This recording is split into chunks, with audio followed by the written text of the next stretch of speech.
All right, y'all. Episode 22 of Almost in Agreement. We had so many interviews this week that I forgot how to do the normal show. It is the 8th of August, 2020. Max is back from Mexico. Yes, but I'm going back Wednesday. Yeah. Anyway, so we got a lot to talk about. We're excited. Scott from the Compass is going to stop in, and we're going to do some election results coverage and talk about what it's like to get coronavirus in Mexico. And I don't know. We're going to talk about a lot of random crap. So this is Almost in Agreement. Okay, kiddies, we're here. We're alive and in the flesh for the first time in a little while. It's been a bunch of weirdness and schedule debacles. Coronavirus. Yeah, so it's 9:20 right now. I went ahead and started the Zoom meeting with the Compass guys so they can hop in whenever they want to. But we'll just go, and when they jump in, they'll jump in, and we'll talk election coverage with them. I mean, you know, we had I don't have my list in front of me. We had, in total, we had Gina Oster, Virginia Couch, Jane George, Sam Brown, Matthew Park, Eddie Manis, Courtney Durrett, Grant Rosenberg, Kyle Ward, Todd Frohmeyer, Sharif Gundi, and Eric Lutton all come in and talk to us. And I did the math. I went and looked at the stats. So I was concerned that maybe the more listeners they got from us, the worse they did, but it doesn't matter. Like, it doesn't. There's no correlation in those statistics. Well, how many people did we have on? I don't know. I just read the list. 1, 2, 3, 4, 5, 6, 7, 8, 9, 10, 11, 12. And how many of those people were elected? Like 6, 7. 7. So we have like a 60% chance to get elected if Right. you come on our show. Well, I mean, okay, so Kyle Ward, Todd Frohmeyer, one of them was going to win, so that was a 50-50. Sharif and Eric, that was a 50-50. One of those won, so that's 2 of 4 so far. Grant and Courtney, that's 3 of 6 because that was a head-to-head matchup. The one that gives us a nod, well, the one that's kind of a not fair, I guess, would be you have Eddie Manis, Gina Oster, and Virginia Couch. Virginia Couch was running unopposed in her primary, so she won, air quotes. Yep, that counts. And then Eddie won. Yep. And then Gina lost. So that gives us 2 of 3 of that set to 1, 2, 3, 4, 5 of 8, 9. No, shit. I lost math. 6 of 9 then. 6 of 9 people on the show so far on the list. And then Jane and Sam were head to head, so 7 of 11. And then Matthew Park, we didn't have anybody else from that race on, and he ended up losing by 23 votes. That's so crazy. 23. He wasn't on my ticket. So we're 50% is what I'm seeing. Is if you came on the show, you have a 50% chance of winning. 58%. 58. How is it 58? I think we had one more winner than loser. No, we have, because Count how many people we're on. 1, 2, 3, 4, 5, 6, 7, 8, 9, 10, 11, 12. 6 winners, 6 losers. Virginia won. 7 winners. Jane won. Eddie won. Courtney won. Kyle won. Sharif won. Okay. So 6 of 12. So 50%. So, the big one is we got to move forward into. We got to get Becky Massey in here. We got to get Elaine Davis in here. We got to get Jason Zachary in here. Even though I think Jason Zachary already technically won, I don't think there's a Democrat running against him at all. No, Justin Davis is running here. So Justin Davis and Jason Zachary, we need to get in here. AC's been telling me that he can get Gloria Johnson in here for us. She's running against the Elaine Davis. So we got some people we still need to talk to. I think the one I'm most excited about after doing, what was her name? Doing Jane George and Virginia Couch. I really want to talk to Becky Massey because the heartbeat bill and all the different abortion stuff, that's a big hot button topic right now. Apparently Massey is not very good on, we'll say. Interesting. Yeah, I don't know. We'll see. But I don't know. We can save some of that for when the Compass guys get on here and talk more about that. I thought we moved on from abortion. I thought that was like 2004. I thought that was like 1970 something. Like, we've talked about that before. It's like, I'm pretty sure that's one of your quotes is that if it's going to get overturned, how has it not happened already? There's been enough times where there's been a Republican House, Senate, and President that if it was going to get overturned, it would have been overturned at this point. Oh, hey. What was that? That's the alert saying that Scott's here. I don't like that Scott guy. Yeah, he's probably not gonna like you either. But here we go. So Scott Barker from Compass is zooming in with us. That was that awkward beep sound. So Scott, as you can hear us, just chime in. We're already recording, so start off with a bang if you want to. But anyway, we were going over election stuff. It's kind of neat. I didn't like that noise though. I wish it wouldn't have made that noise. I got to work on it. I got to figure stuff out. But Scott doesn't want to let us look at him. I don't know. Guys. Hey, Scott, what's up, buddy? Hey, not a lot. Do you need to look at me? I don't know. You don't have to. We're not doing video. It's just if you want to or not. Are you wearing like a thong? All right, never or mind. something? Turn it off. Never mind. You're right. You wouldn't need to look at it. So I'm Seth. You could see Sam over here next to me, and then there's a invisible man over here, Max. We were just doing a quick rundown of the 12 candidates we had on here and who won and who lost. And I guess the first thing we have to do since you're here is we have to talk as much shit about Jesse since he backed out, making some family excuse. Yeah. When he says family obligation, he's talking about the Evan Williams family. Yeah, indeed. That's a good family, though. Nah, he's a good guy. He was great when we had him on before, and I look forward to trying to do as much work with you guys since you are the smart version of what we pretend we are. I love you. I love your approach, which is, there's a lot of stuff we don't know. We want to find out more, and I think that's a great concept. I mean, I wish more people were like that. Who, right? You don't go on Facebook and pontificate on everything they think they know. You just say, hey, I'm not sure about this. Right. Let's try to find somebody who does. No. Facebook is correct. Like everything's true that you see on Facebook. I did see. I saw something on Facebook today about there's some toothpaste companies add nicotine to try to encourage kids to brush more. Did you guys hear about that one? Anybody? I don't know. I want to sell it though. Apparently, it's an Indian, like in India, of India. It's common there. It's not common in the States. So it's a true story, but not locally. That's funny. So I tried to sneak you guys in on Thursday for a special election results edition of the show, and Jesse played family or whatever that he couldn't be here for, and so we were just kind of right before you came on. We were already starting to talk about the 12 we had on here and who won and who lost, and a little bit of who we're looking forward to trying to reach out to and seeing if we can flex a little bit of muscle, saying, hey, we've already had this many people. We got people listening to us. You need to come on our show. Top of my list is Becky Massey so far of who I want to talk to.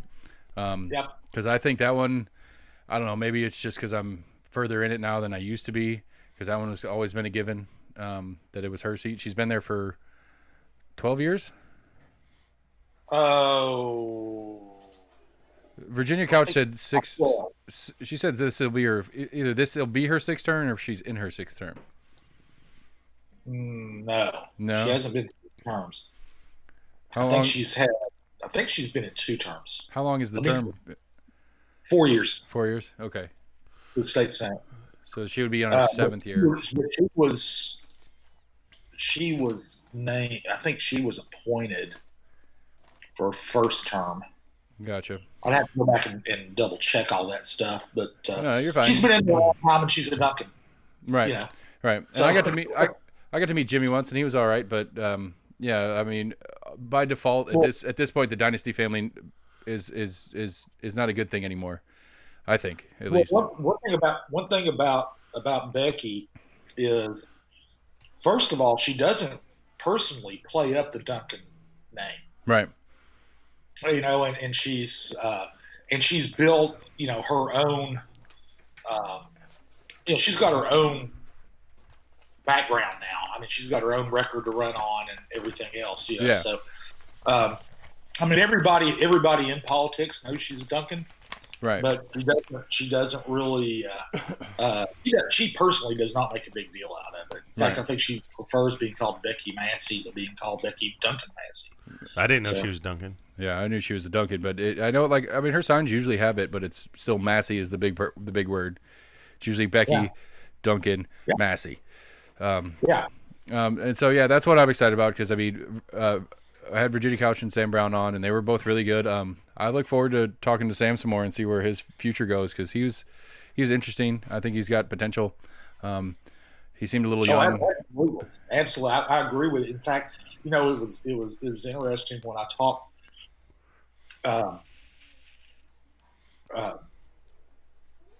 I talked to Jane George, who was the victor in that race, Right. and I almost couldn't get her to talk about how she felt about winning, because she kept talking about what a great guy Sam Brown is. was. Yeah. I thought so too. He was great. He was fun to talk to. He was very very forthright, very open, very willing to talk about whatever, and like, you know, I mean, he's not even in my district, and I was like, well, this is something I'd like to see, and he was like, okay, I'll see what I can figure out. If that's something I can do, I'll, you know, he was responding to me as a non-constituent and stuff like that. And so, yeah, but I mean, Jane George she was a firecracker. At least she was the most excitable guest I probably have had so far. She's very enthusiastic. Yes. Yeah, that's a good word. Yeah. You know, I don't know that will help her necessarily in the general election. Well, I mean, but, what's funny to me is like she's a chiropractor and health doctor. Yeah. And you know, and she's playing up her science background, which she obviously has. But I always like chiropractics is like a semi pseudoscience anyway, and so that one always kind of throws me whenever people bring up chiropractics. Cure heart disease. Right. Let me crack your back once, and your spleen will be fine. Okay. So one thing we were talking about right before you came on, we're trying to figure out is this Court of Appeals that was on the general. The Karma Dennis McGee, excuse me, to be retained as a judge or not. Yeah. Like, is it like, what is the genesis of that idea? Like, is that I don't know. We don't have direct elections of state judges. Uh-huh. But what they do is once they're appointed, they do come before the voters for a retention vote. Okay. Where you vote to retain them or not retain them. And it's a strange system, but it's been. And I don't know all the ins and outs of the history of it. Was she retained? Yeah, she was. She was retained. I voted no just because I voted no because I was like, I don't know what this is. If I can vote against you, I'm going to vote against you. Yeah. Yeah, and a lot of people do that. But generally speaking, these state level judges the appellate judges get retained. Okay. They usually win. Nobody knows it's on the ballot until it's on the ballot. Right. That was my thing too. Like, I've got my sample, and she's she's on the West Tennessee Board of Appeals. I mean, we don't really see her over here, and you know, it's not. You know, it's just a very strange, archaic system. That is weird. Yeah. So if she was not retained, would that then go back to have another appointed? Yes. Okay. Yeah. Somebody else would have to be appointed to. Now, could they reappoint her if she wasn't retained? Suicidal, but yeah, I guess you could. Here's the thing: nobody knows what happens basically when somebody isn't retained, because they're almost always retained. Well, because the same thing too. Nobody's going to notice that they reappoint him until they're back on the do we retain him? Yeah, well, we did have a state Supreme Court justice who was not retained several years ago. Right. She's at the UT Law School. So. We need to vote for not retaining those people. Everybody needs to vote not retaining these people. And then they'll have everyone constantly getting not retained, and then they'll be like, "Oh, well, maybe we need to have a better, just one guy saying, hey, here's a judge." I mean, that's one that that's one that we. Go ahead. One thing about this is, like on the federal level, you have these appointed judges, and then they're judges for life. Yeah, there is no retention vote. You know, there's no vote at all. I mean, once you're you've got a federal judgeship, you've got it. Yeah, and that shit needs to change. Or until you retire. With Tennessee's system, at least the voters can vote not to retain them I believe it's every 8 years. I think they have a retention vote. Yeah, you win. You know better than we do. And nobody knows retention votes other than appellate judges. And I mean, what would like? I mean, there are no experts on retention votes. Yeah, but I mean, this comes to like notes for me to take in future conversations with future people. It's like, there's no information. Like, I mean, what information? I mean, especially this because it's a Western division or whatever. But even if it was a local division, how much information is available on a judge? And then what does that information mean? Like, oh, they have a 97% something. I mean, is there some stats the judges have that we can look at as a constituency that makes any sense to a normal person? No. Okay. I mean, you could look at the number of times, this is an appeals court judge, the numbers of times that they sided with a majority, in decisions, minority with or in the minority on decisions.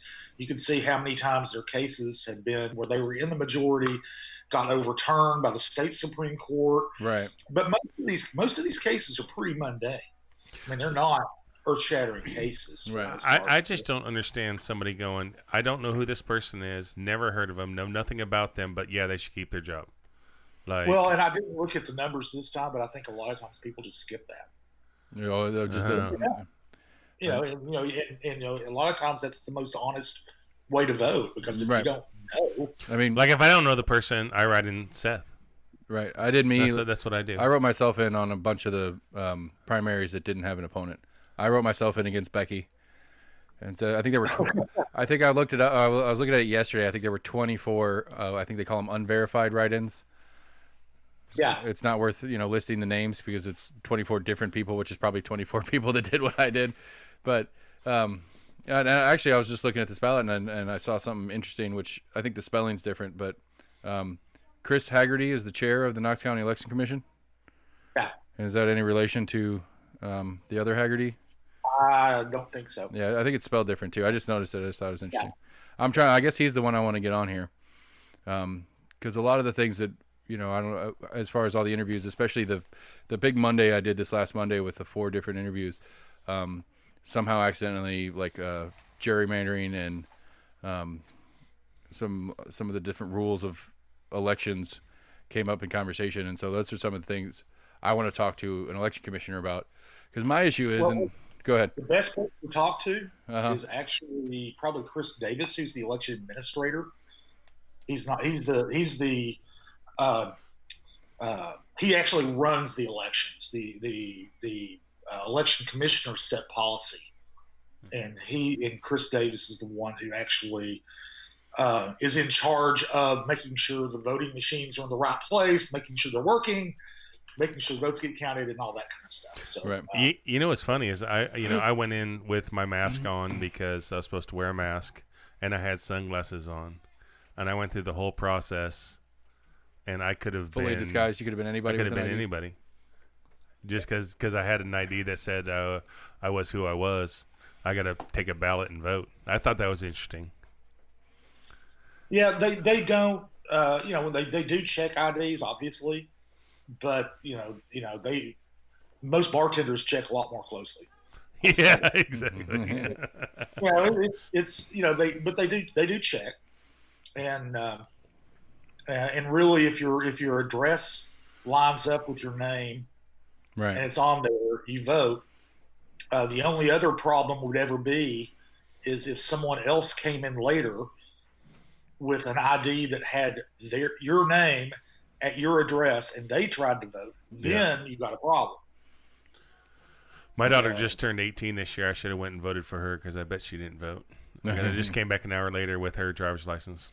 Yeah, because there's you can't see them. There's everything that's an 18-year-old girl looking. I'm looking at right now. I'm sure that would work out real well.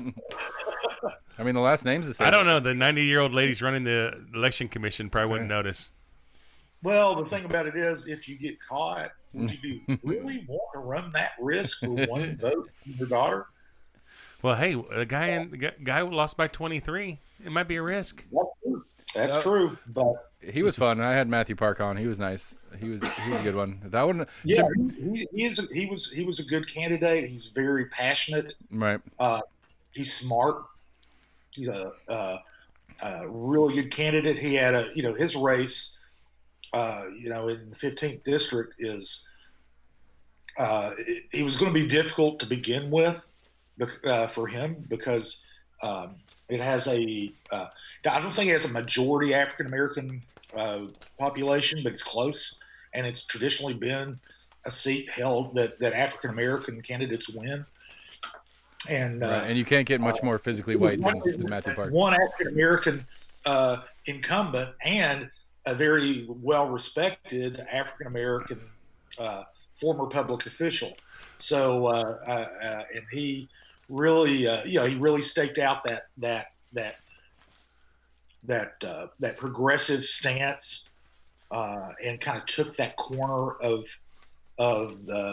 the electorate and did very well, and for sure benefited from a three-way race.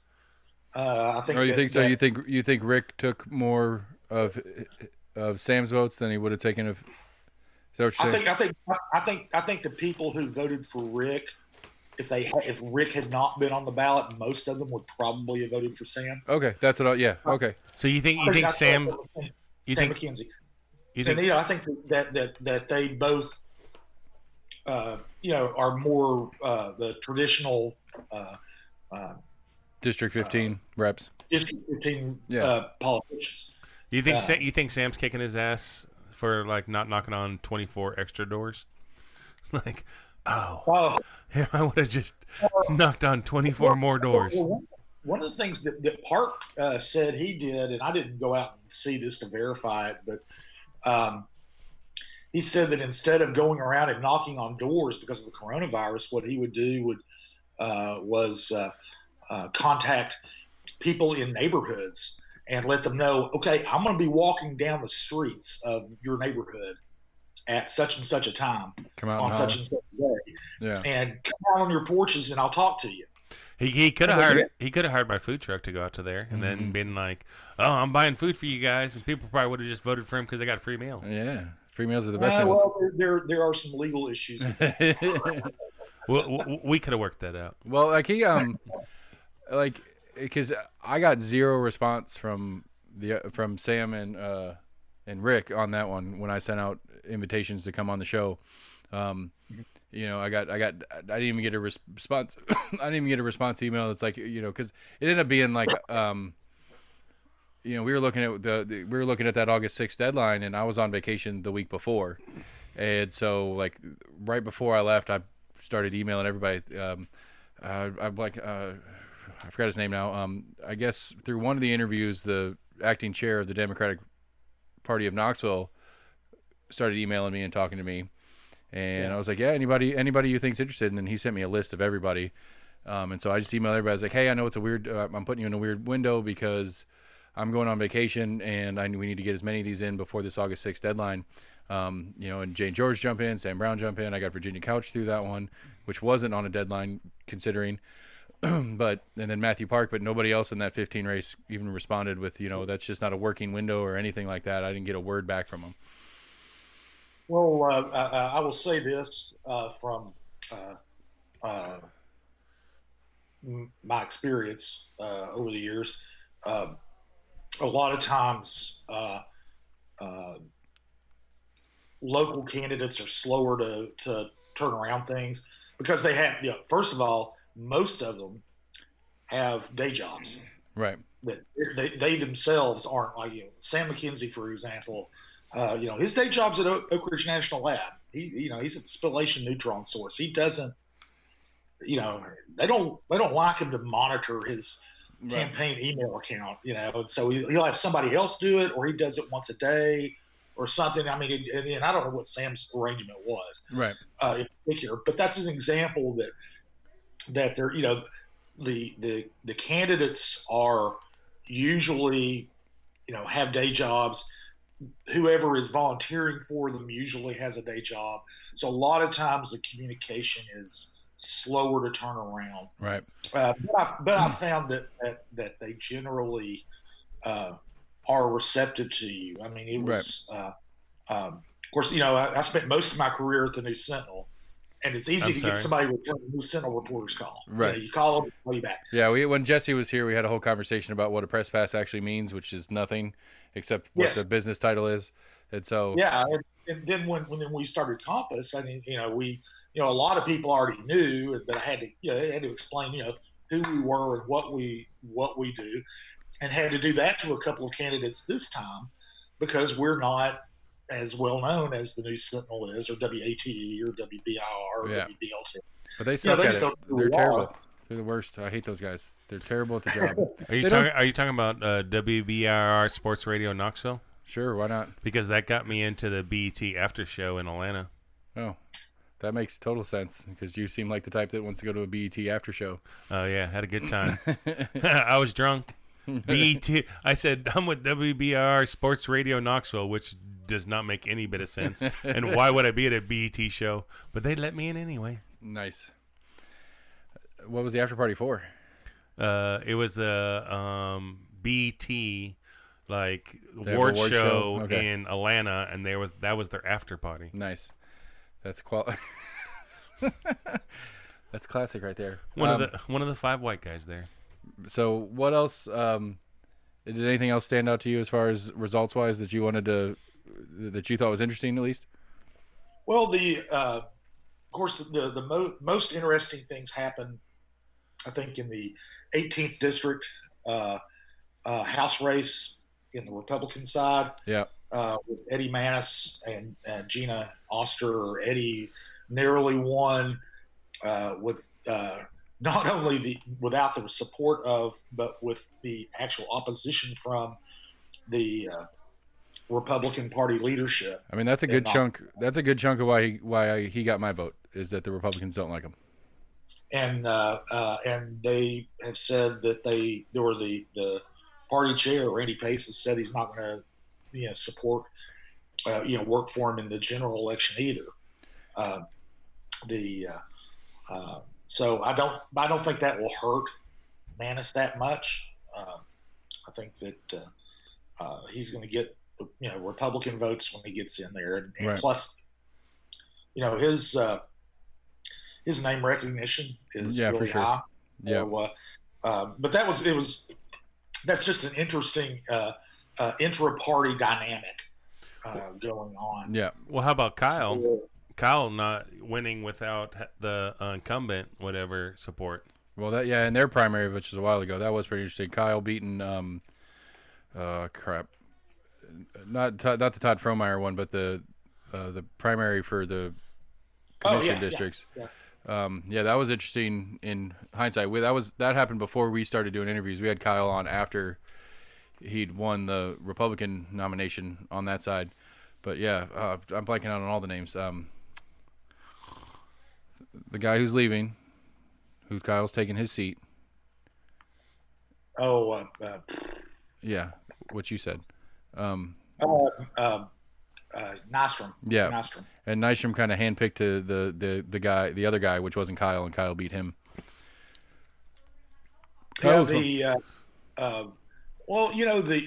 the things, and that's a pretty safe Republican seat for the most part. I mean, Go ahead. One of the things, the dynamic of politics is if you do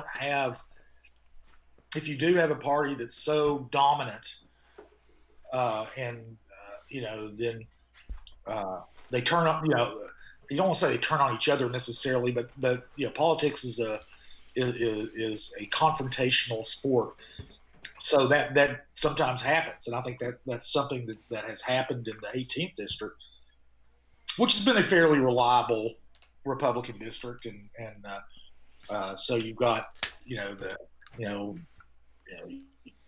one candidate who's not perceived as Republican enough, right, as the other, or whatever, and it's a strange dynamic, and I think it works out that way a lot of times because, like I said, politics is a confrontational right. endeavor. And if you don't have an enemy, then you find one. Right. Yeah. Well, that was going back to the Gina and Eddie race. I think I don't know if maybe this is over projecting what's happening, but I think it's to me, Gina sold as a Trumper, like that was kind of her image, she never said it as much, but like at least her image, like her website and all her marketing material was very red with white lettering. It was very Trumpy. And so like one of the things that Jesse was talking about, he's on here, is like, the not the status quo. What did he say? The rule, not the, what was it? What did he say? It's gonna drive me crazy now. Can't remember what he said, but the conventional wisdom. Everybody runs on this conventional wisdom up until it doesn't work. And so like you got the Haggertys and the Sethys that are running on I'm gonna make Trump's job easier. I'm gonna help Trump do the things. That's what they run on. And so I guess the maybe putting things in that aren't quite there is that Gina felt like that to me. And I think that's a failed platform down the road. I think that's going to hurt a lot of candidates trying to run as Trumpers. It was a good idea until February or March. Right. Right. I think it probably was a good idea, especially when you're running in the Republican primary. Right. And knowing and having watched Trump for 4 years now and the craziness that ensues, he might pull something out of nowhere, and it might be a good idea again here in another month, right before we start getting to ballots. He might pull something out. I mean, he's trying. Like he pulled what was that executive order today or yesterday? Yeah. He's forcing some unemployment stuff. He's trying to force insurance companies into pre-existing conditions and a couple other things. Like he's forcing the Department of the Treasury to sign his name on all the checks we got. That kind of crap. I mean, he's trying to put his stamp on a number of things that I think if they succeed in getting that across, it's a good sales pitch at least. I don't know if I agree with it, but I mean, he's trying to. And so that, I don't know. I just like my gut reaction right now is if you're running as a Trump Republican, I don't know that that's the best place to be unless Trump wins, and then you're in good shape. But it's all going down at the same time. I mean, so Haggerty, for example, he's running as I'm endorsed by Trump. Trump loves me. He wins in November and Trump doesn't. That is not a fun position to have anymore. If you're Haggerty, nobody's in a good position if Trump doesn't win. A lot of people aren't. I agree with that. I mean, Trump will still have his base, even if he's not in office. I mean, he'll still be on social media. Right. Yeah. Social media. Which everything on social media is correct. That's true. Well, no, I'm saying he'll still use. I don't foresee him using Twitter any less. No, he will not. I think we'll hear about it less. I think until it's something that it's not even something that's so outrageous. Until it's something that's a hot button issue of today, I think whatever Trump's tweet on it goes away, unless it's like something major today. Like there'll definitely be a new Apprentice. You think so? The political apprentice show, that'd be kind of fun. Exactly. For this seat. You're impeached. You're impeached. You're no longer here. I'm not a good I don't do a good Trump, I'm sorry. I don't know, I'm trying to look down here. I mean,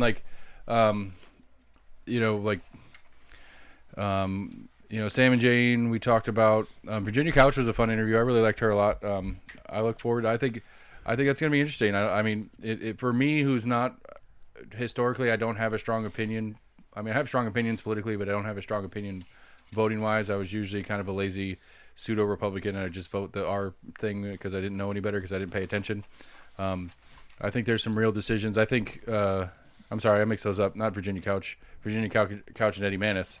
I think that gives me a little bit of a pause. I think Jane and Massey's, it's going to be something I need to think about. Where I think old me would have just been, Eddie Manis, Duncan Massey, and not really thought any further. So I thought you're supposed to vote for the most yard signs you've seen. Is that not how you're supposed to vote? Well, I mean, how do I say this without being really whatever? Fuck it. Like there's been a couple times where references of I don't see people like me, which I've said the phrase myself a few times too, but it's like I thought you were supposed to vote for the person that looks most like you. Retarded? Thanks. I'll just say like that's just one of those things that we don't use the R word. That's not okay. Mentally disabled. I'm just saying like I've heard that phrase so many times. Like I don't see anybody like me, and it's like just because they don't look like you doesn't mean they don't think like you. I don't know. That's one of those things that gives me pause when I hear it. That's one of those kind of phrases that's in the zeitgeist right now that that when I hear that phrase come out, I go, I'm gonna have to be really careful how I talk to you from here on out. It sounds like a white supremacist kind of thing. Well, no, it's, I mean, it's that. It's like what was it? A friend, a peer of mine, for lack of a better word, kept saying, like she's from Minnesota, and so she has family in Minnesota. She kept we were talking about, like, you know, the kids going back to school and all that stuff. Well, Minnesota believes in science, or Minnesota follows the science, and like as soon as that phrase comes out, like everything kind of hits this like pause point where it's like, okay, now this is political, even though it wasn't intended to be. And maybe it's me making it political when it's not, but like I hear a couple, there's a couple of phrases, those being a couple of them, where I hear those phrases and I go, hold on a second. We're not talking, the subject's kind of changed a little bit here. We're not just talking about kids going back to school or not. We're talking about the politics of why kids are going back in school and why certain people are pushing for kids back in school, instead of it being, you know, I'm putting my kids back in school because I want them back in school. I don't think they're going to die, so I'm going to take my chances. That's a conversation we're going to have here in a little minute. Well, we can do now. Scott can sit in on whatever. I don't know. Do you have anything specific, Scott? Because we're on borrowed time with you. Whatever you want to talk about, we'll talk about. Well, we'll go back to a couple of things. You talked about Virginia Couch, and I think that she's going to have some access to some money to make it to get her name out there and make it more competitive than it might otherwise be. She's not just a token candidate, and I think for sure that's important. We didn't talk about any of the county commission races, and I think the big race there was Courtney Durrett beating Grant Rosenberg. That was very interesting. District. They were both very fun to talk to. They're both highly regarded, right, in the community, and both. I think that most of the people I've talked to said, even those who said I'm going to vote for Courtney or I'm going to vote for Grant, said, you know what, either one of them will be good. And that's it. Yeah, that's what I was saying. Like neither of them seem to have like a particularly strong party push to them. That like if I didn't know better starting the conversation, I wouldn't have been able to be like, oh, you're a Republican or you're a Democrat. Yeah. The district has been, it goes back and forth between Democrat, Republican, and it's a strange district in that it's North Knoxville and Fountain City, and right, and North Knoxville inside the 640 Beltway. Yeah, it was not my area. Well, like, but I mean, it tends to be more Republican, right? But that's not you can't just say that somebody who lives in Fountain City is a Republican or somebody who lives in North Knoxville is a Democrat, right? But the majority of that district is in the city limits too. Yeah, and so you get all that kind of overlapping and yeah, it's an interesting district. It happens to be the district I live in, right? And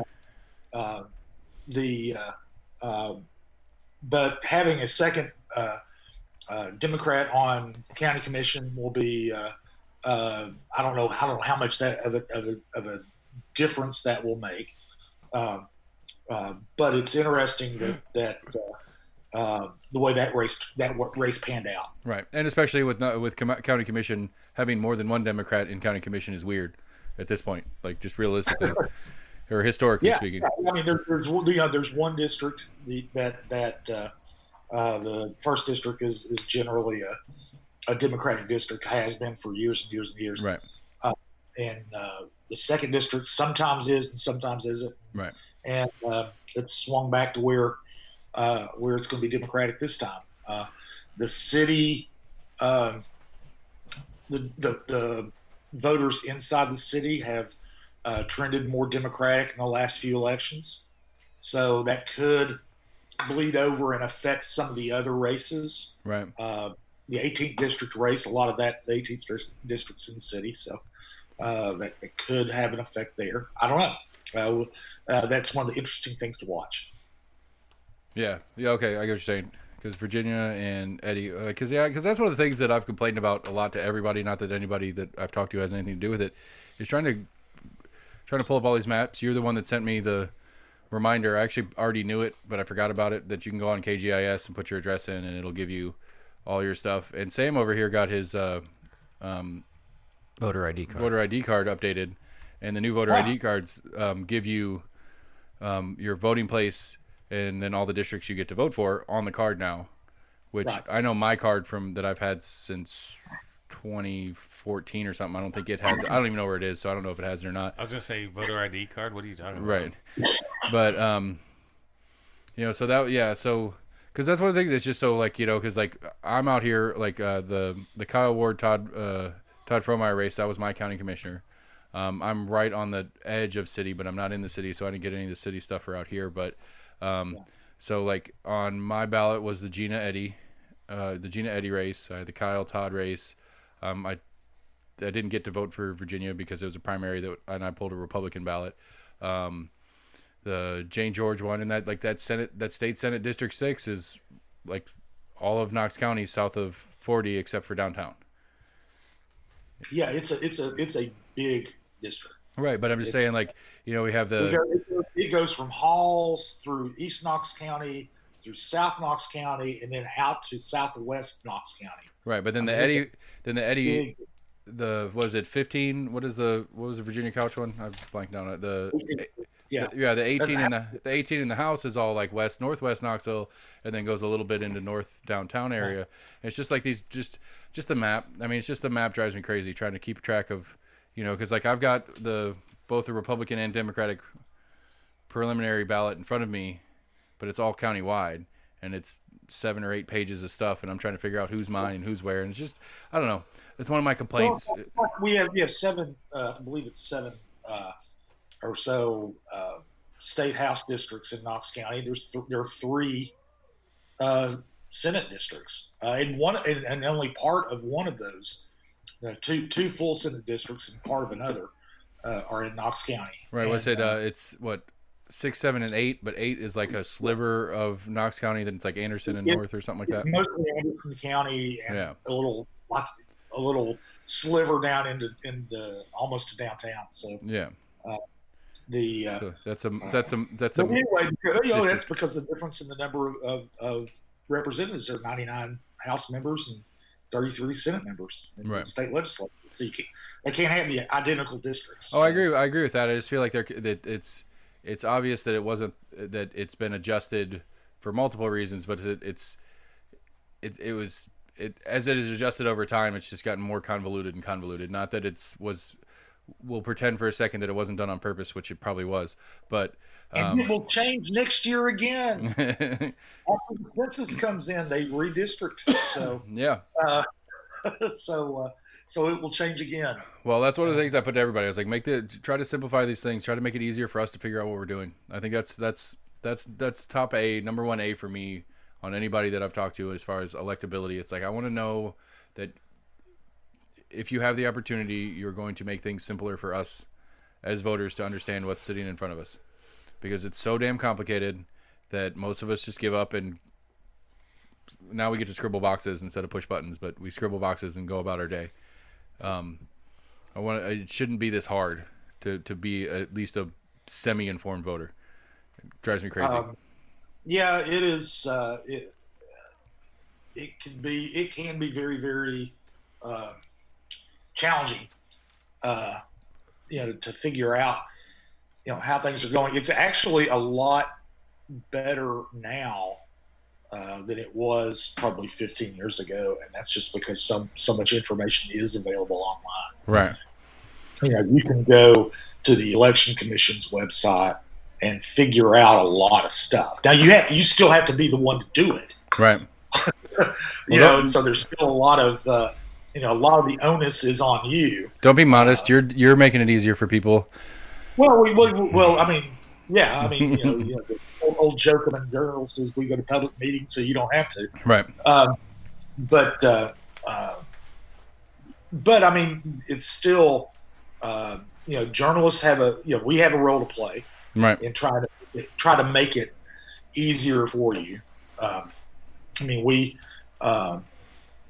One of the things that we did during our first 2 years of running Compass was did profiles of each individual voting precinct. Right.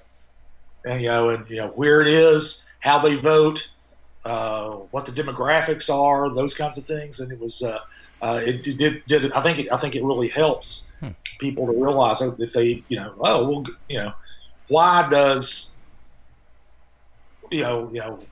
how does East Knox County vote?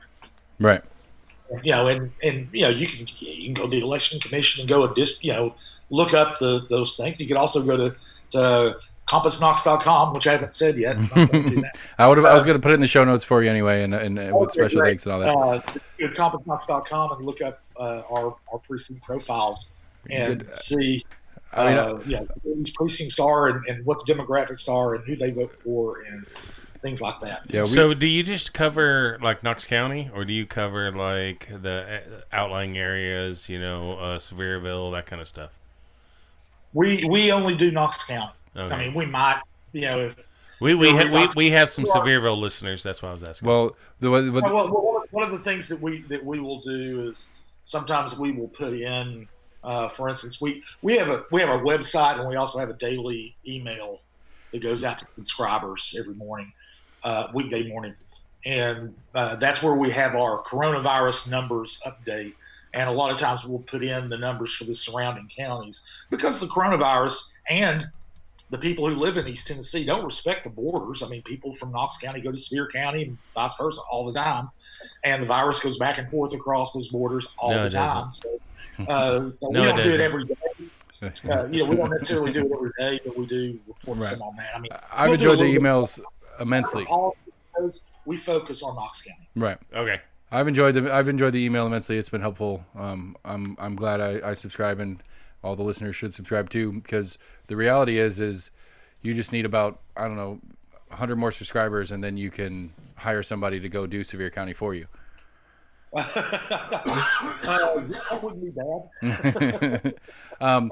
So unless you have something specific on election stuff, we're going to move on to topic. You're welcome to hang out and be a part of whatever we move on to. But you guys go ahead and talk about what you want to talk about, and I'll go ahead and bow out gracefully, or as gracefully as I can. I mean, with that Alabama hat on, it's going to be hard to do.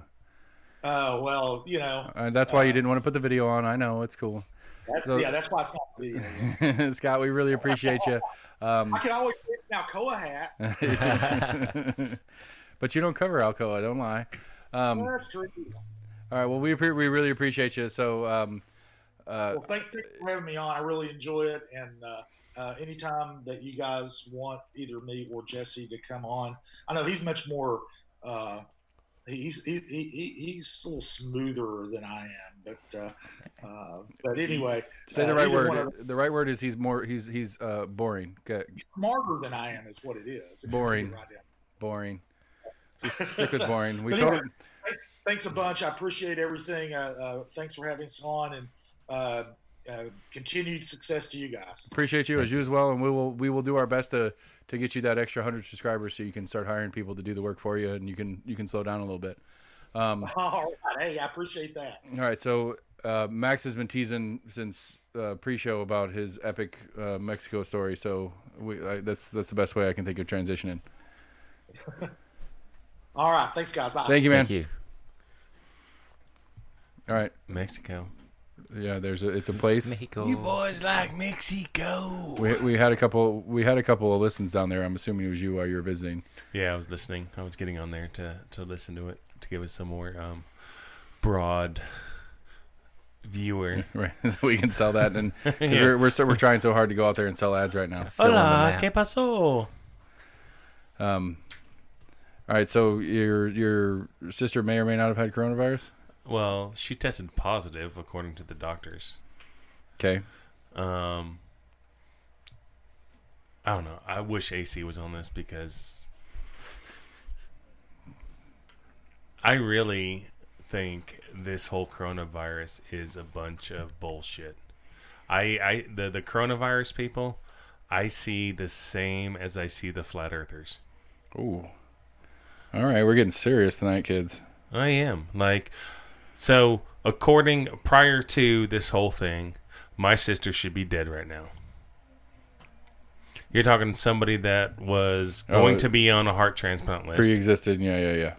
You know, She only had 25% of her heart, and then it was up to 30% of her heart. She needed to lose some weight, quit smoking, which she was on the track to do that, to get on the list for a heart transplant. Hold on, time out. She was on the track. Is she not on the track anymore? No, because her heart is now up to 35% pumping the blood out. So she started smoking again because Now she starts smoking. And so I gotta get back on the list. Yeah. Chain smoking. Hose. Damn it. No, so when she went to Vanderbilt, they're like, your heart's improving, so maybe losing weight and quitting smoking is a right track. So we're not looking at a heart transplant right now. But she still has her defibrillator that she wears. She wears this life vest around her thing, and so her and my mom would be, prior to this whole thing, those would be the two people I'd be scared about getting coronavirus. Like, according to AC and the media, someone like that is going to die a horrible death if they get the coronavirus. All right, so clarification of terms. Persons like that are more likely to have serious negative effects of. That's correct. Okay, just clarification of terms. Go ahead. That's correct. So she got diagnosed with coronavirus. You're so gay drinking. So Seth has been drinking White Claws and Trulies. So if you want to stop listening to this show now, this is the time to do it, because there's no credibility. Well, I ran my stupid mouth and I put a weight loss challenge in place, and if I'm gonna get hammered drinking, White Claws and Trulies. right? I mean, So you want your penis to go inverted in your body and turn into a vagina. yep. It's I gotten hope your small. wife is gay. If that's what it takes for me to lose the weight to win my bet, that's what I got to do.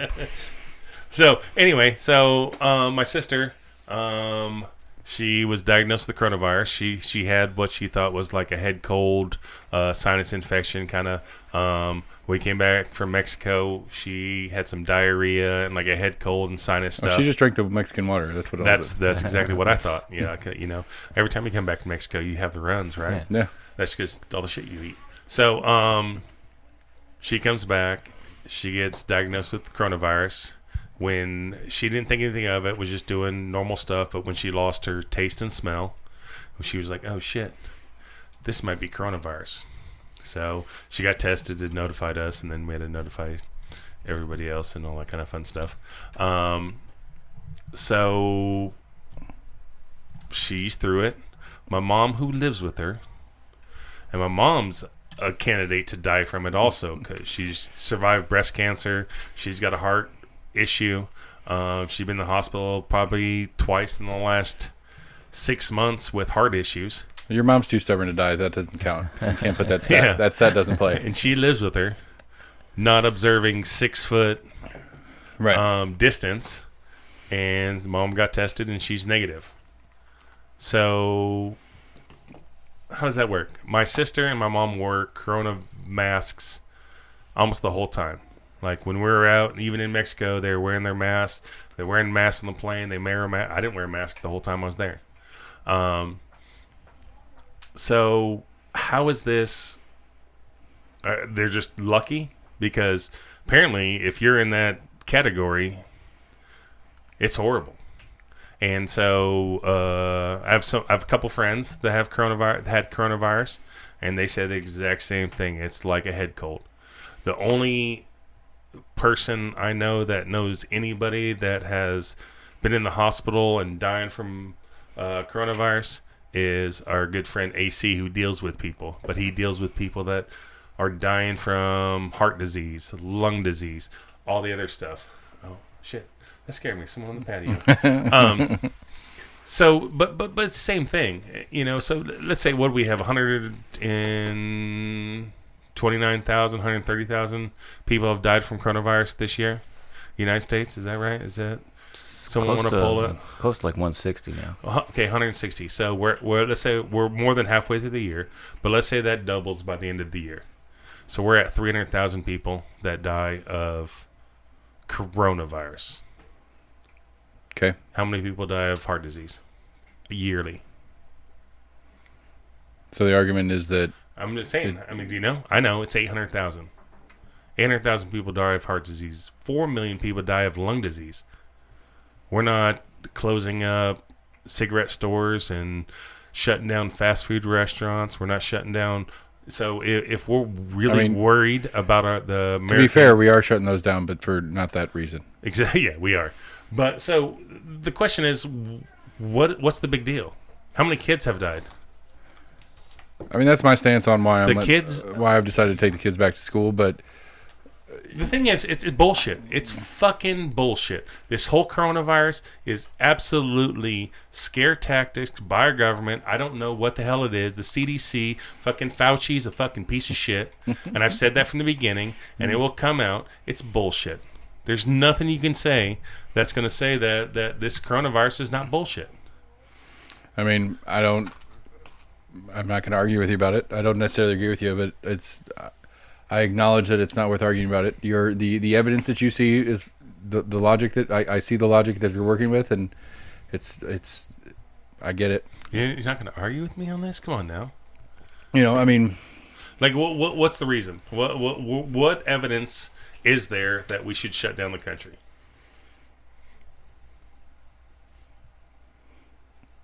We're all looking Anybody? at Sam, waiting for Sam. Anybody? 160,000 people are evidence? dead from 160,000 people are dead from a virus. Now, the return is, my guess is your return, Max, is that those 160,000 people were going to die this year anyway from whatever other thing they had. Absolutely. It's nothing to do with coronavirus. I mean, I don't know. It has to do with you get sick and die, and if you have coronavirus, we're counting as coronavirus. Have you seen since Trump has started sending the results from coronavirus to him versus the CDC? Did you not see it's flattened? Because the CDC is not reporting correctly. I mean, I've heard that, and I acknowledge there's been a number of incidents where they're changing some of the stats around because they were misidentifying this, that, and the other. And I would really like them to go back and do the results because it's not 160,000. I mean, okay, so it might be 30,000. All right, so it might be the same thing as the flu. The one stat to me that lends credence to that there's something going on very specific to whatever this thing is what I've asked it 1,000 times in the show. What was so special about New York? Why New York City got hammered so bad by this thing? Because I don't think that last time I remember looking, and this was forever ago, it was at like 26 or 30,000 dead in New York, but this was months ago, so it's gone up from there. What's so specific about New York made it so deadly? Now, to make it so special, I don't know. I guess the return again is going to be, well, those 30,000 people were going to die from these things anyway, or they misreported dead people in their apartments that when whomever came to pick them up just assigned said thing or whatever. But I don't know. That to me is the one standout, is that there are specific spots that, and where there's higher population density. It is. It's not just higher population. New York's got 420,000 and 32,000 dead. Right. But you have Florida that's got 545,000 and 10,000 dead. But let's say those are accurate. Let's say everybody was truly these people that died of the coronavirus and all these numbers, the 164,138 actually fucking died from coronavirus. Okay, so the question, if we want to play the stats game here, the question that I'm hearing from you, how many people died this year? Just this year, we'll skip the first 2 months when the coronavirus hadn't officially hit yet. How many people died this year from heart disease?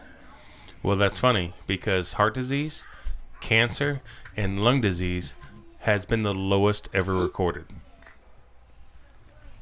That is some stats that I would like to look at. You can pull it up. Okay. I'm not disagreeing with you, but if that's true, it follows the logic. I'm following your logic 100%. Absolutely. Which is why there's no point in arguing with it. That's the question. Is like, how do you have heart disease go down, lung disease go down? So I guess the argument... I guess you could say that, okay, social distancing has helped people with heart disease not die. Or you could say that Beatrice would have died 3 months from now instead of today from complications. But we're talking about current stats, not future stats. Right, that's what I'm saying though, is that the reason that your heart disease numbers are down is because they're dying sooner from the heart disease that was already there, but they're dying sooner because of the complications with, and it may not be significantly sooner, but they're dying sooner because of the complications of the coronavirus. Yeah, but the trend with heart disease and lung disease is not like everybody at the end of the year dies. There's a trend throughout the year. Right, I get it. So, I mean, if we were on track for the end of the year to have that, it's not like Susie died today from corona and she was going to die next month from. So the trend for the yearly is down. I mean, right? That's I'm agreeing with you, and what I'm saying is that, again, Beatrice died in March, and it was listed as a coronavirus death, but she had, stage 4 cancer and heart disease and failing kidneys and all this other stuff. She wasn't going to make it till, she might have made it to August, but if she made it to August, she was lucky anyway. It's just that the coronavirus kicked it 6 months earlier than she could have, or something like that. No, I'm saying that she didn't die of fucking coronavirus. She died of heart disease. Okay. I'm saying that it's not kicking. That's the thing is for the people that I've known, friends that have had it, most people have said it's like allergies, a sinus infection, that kind of thing. And I might have had it. I mean, I stayed away. I mean, I had like a head cold, coughing, sore throat kind of thing. I never lost my taste of smell or anything. I had some diarrhea, but I figured that was just because the shit I ate in Mexico or whatever. Goddamn margaritas. But I will tell you, Mexico, they do 100 times better on sanitation and cleaning than anywhere in the United States. There's a bad joke. I'm gonna leave it alone. But it is. I'm dead serious. Like in the airport, like American airports, people sit down and all that kind of stuff. In Mexico, when somebody gets up from a chair, when you're in a terminal or whatever, someone gets up from a chair, these people come by and they have like fucking tank on their back, like a suit on. They spray that whole entire chair down. And they wipe it down. When we're at the Mexico in the resort, any table you sat at or chair, there was a sign on the thing that says, this table has been sanitized.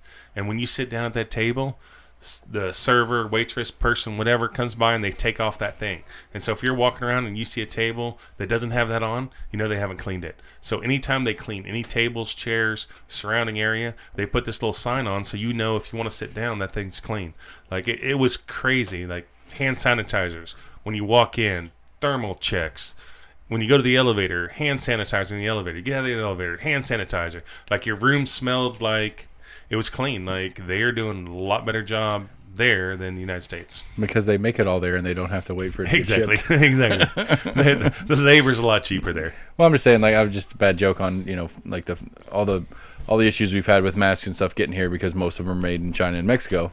Well, they don't have to wait for masks because they're making them.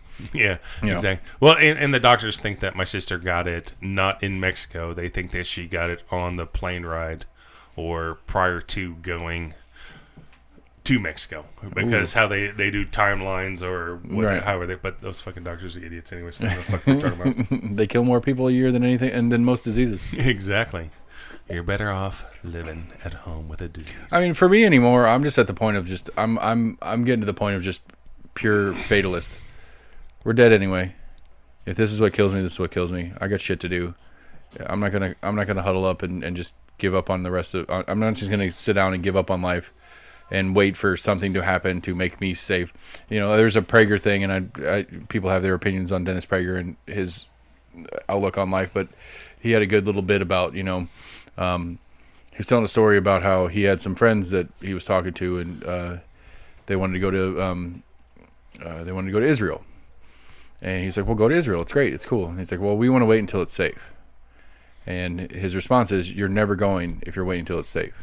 Yeah, Israel's not safe. And so the argument being, his point being on, because this is a current video he put out, his point being is like, if the rule is we're waiting until it's safe before we open the economy back up, before we open business back up, and we go back to normal, air quotes, there's no date. It doesn't exist.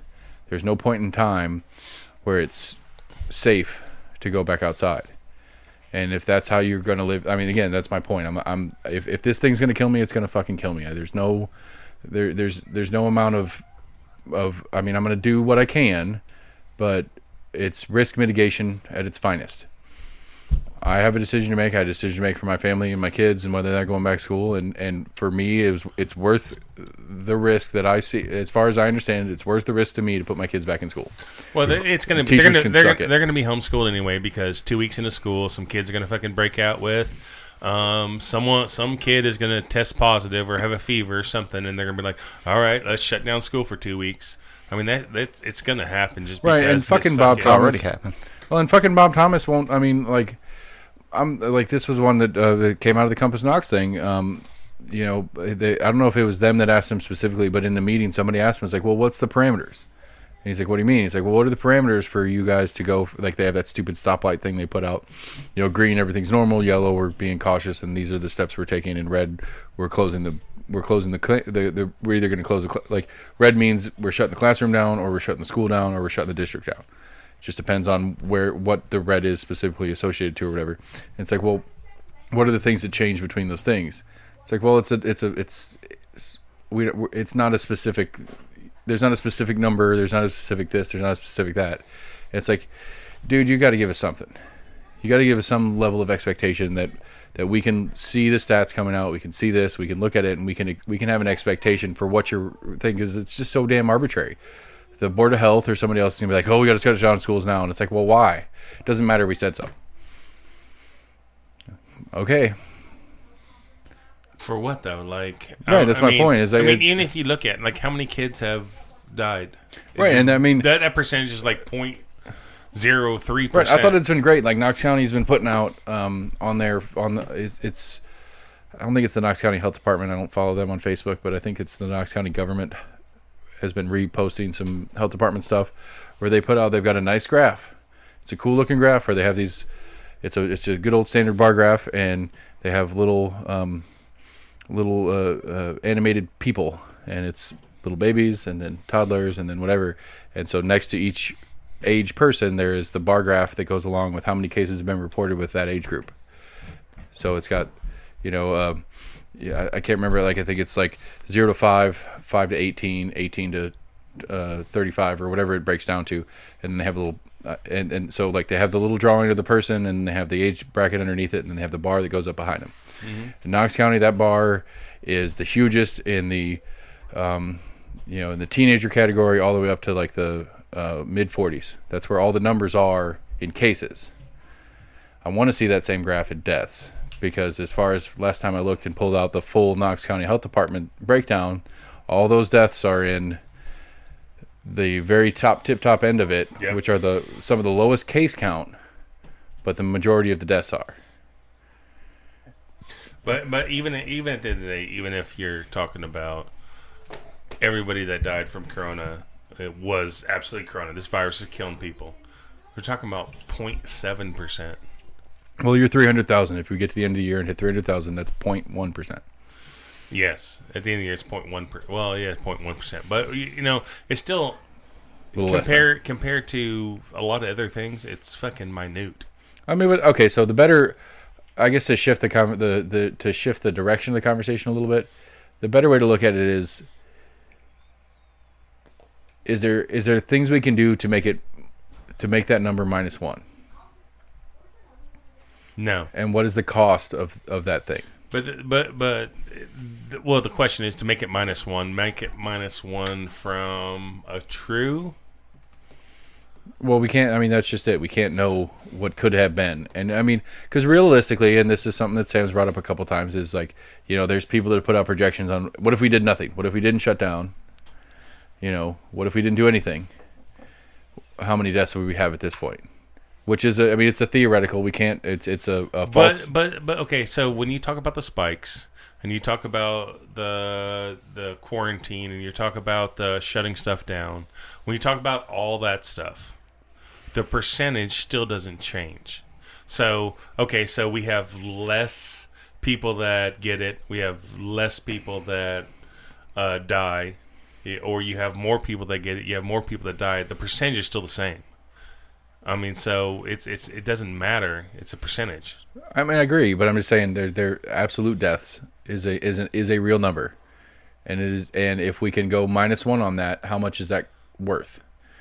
And people get all defensive when you say that phrase because, You can't put a number on a life. Yeah, you can. Insurance companies do it all the fucking time. Okay, so then let's outlaw saturated food. Let's outlaw fast food. Let's outlaw alcohol. Let's Right, outlaw you're tobacco products. Let's outlaw everything that kills people in the United States because we want to save one life. Let's outlaw cars because that fucking kills more people than anything, any disease, anything else. So everyone, you can fucking walk from now on. So is that the route we go? And then die of heat stroke because it's hotter than fuck because of global. Well, I mean, where do you draw the line? No, you're right. You Yeah. know, I mean, you can say if you want to save lives, let's cancel cars, no air travel, no boats, Cars are canceled. no cars. I mean, no, you're And not wrong. how many lives are you going to save with that? Right. I get. I mean, again, I like this. You know, but your freedom is more important. Your freedom to drive a car, to fly on a plane, to get on a boat, all that kind of stuff. Well, let's outlaw guns because Okay. how many people that carry guns? So I mean, if you're talking about saving but no, lives, you're spot on. All these okay, so saturated fats and stuff don't matter, but things that you partake in that have potential to hurt someone else, you can do your part to minimize, to attempt to minimize the possibility of damage to others. yes, driving Now- a car. Right, and when you're driving your car and you're following the speed limit, you're stopping at stop signs, you're doing all the little things that are in place as part of driving to try to make it safer for all people involved. Accidents do happen. Thanks, Sam, for giving me a real beer and not a White Claw. I'm enjoying my mango. These White Claws suck. There are a number of seltzers that I very much enjoy. White Claws are not one of them until they sponsor us. Official No, they don't. Delicious Hey, if they're not paying IPA. us, don't say their fucking name. by Bells. Talk shit about them if they're not paying us, but if they're paying us, say nice things. But like the car driving, the gun ownership, all those different things, there is an obligation as a citizen, regardless of law, to take a minor effort to make sure that you don't harm others in the process. And for me, especially in my libertarian arguments all the time and shit like that, I hate the fact that we had to mandate masks because it's not a hard thing. It's not a big fucking deal. It shouldn't. The mandate is infringing on your freedom, making it a law that you are going to get fined or arrested if you're not wearing a mask. That is truly an infringement on your freedom. But the fact that you can't take that little bit of effort on a request, which may be a little bit inaccurate or whatever, that's not the point, to try to minimize the spread or whatever it is because you are supposed to give a shit about your fellow your neighbors and your fellow citizenry in just the minorest of amount is where it bothers me. Like I get what you're after as far as, this, like, I follow your logic on, this is way overplayed for what it really is. We're making a bigger deal than it should be. But at the same time, on something as simple, like the shutdown's a problem. But it's something as simple as trying to give a little space between you and the person next to you when you're walking down the Walmart aisle and wearing a mask out in public. It's not hard to do. It's not painful. It doesn't, it doesn't put you out that much. And those kind of things, if that's a -1, then that's worth doing. Well, it's hard at Walmart because they shut down at 8:30 now, so they have limited hours. So Which is stupid. I Everybody agree. that Right. wants to go to Walmart Totally has stupid. to Right. combined in Right. those Walmart's hours. big. Right. Walmart's big enough. They should have made it like a 27-hour day just to spread the fucking populace out. I mean, realistically, I agree. That's the dumbest shit ever. Like, yeah, just we're minimizing hours. We have more time to clean. The fuck. I mean, if the point is to spread us out, I get what you're saying, trying to clean stuff. But if the point is to spread us out and have us less direct contact with each other and that kind of shit, don't. In an hour, you could fucking clean the whole Right, store. and- Be closed from midnight to 1 a.m. But don't force us to squeeze in a smaller time frame. It's just stupid. And don't force us to only come in one door instead of both. Yeah, and then you're forced to go. Right. So now I Doesn't have make to any stand sense. in line, and then when I check out and I'm on my way out the door, I have to be in the line to get out the door, and now I'm squeezed into a smaller space. It's stupid. But I don't know. I mean, it's like it bothers me. It really bothers me how much people are like. I agree the masks are annoying, but it bothers me how much like something that small that has, what does AC always say, less than 100 but more than 0% chance of slowing the spread it bothers me how hardcore people are opposed to doing that. But see, that's the question, and I really wonder, November 2nd or November 3rd, Yep. how big coronavirus is going to be.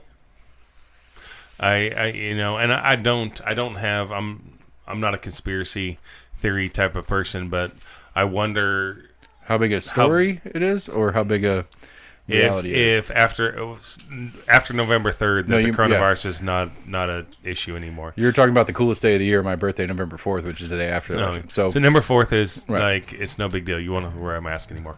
No, and I understand the mask. I understand what you're saying, but like going from, hold on, I want to clarify what you just said is that the assumption is the inference of what you said is that if Biden wins, all of a sudden the fervor about how big a deal all this shit is goes down.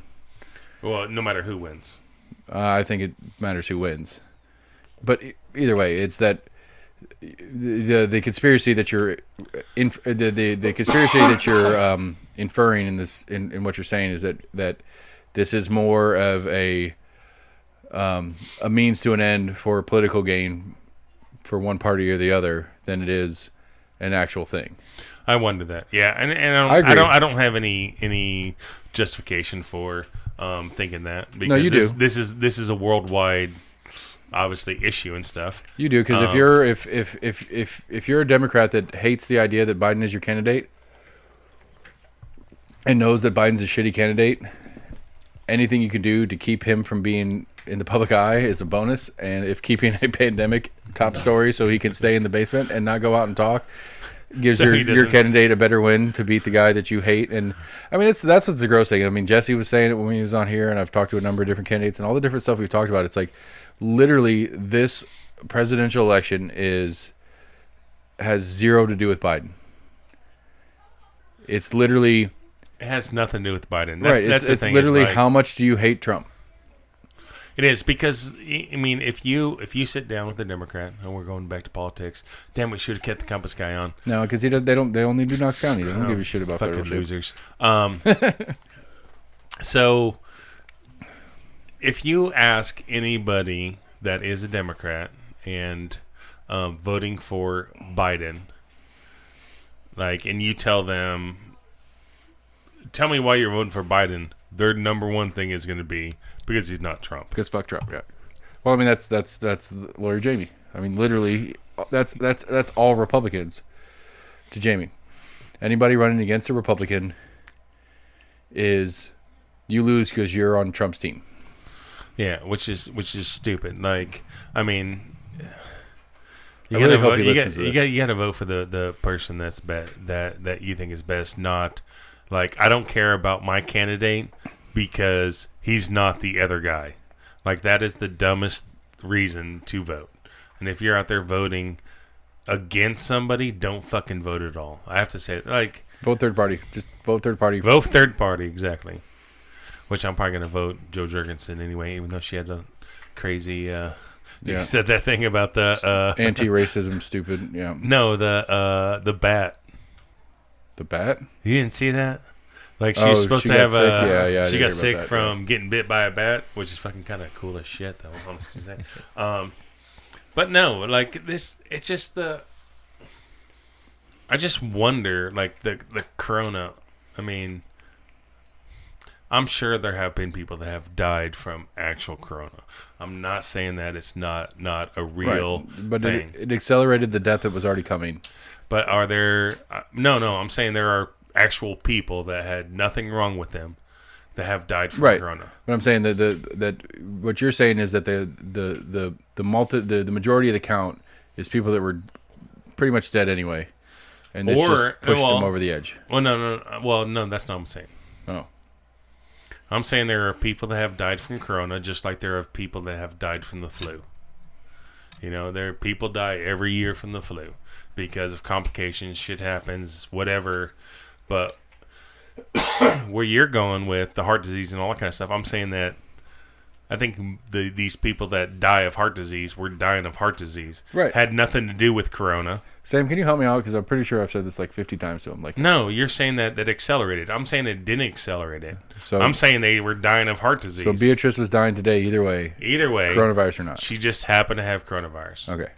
I'm trying to support you in the You're using heart disease. There's so many things that go into somebody dying from heart disease.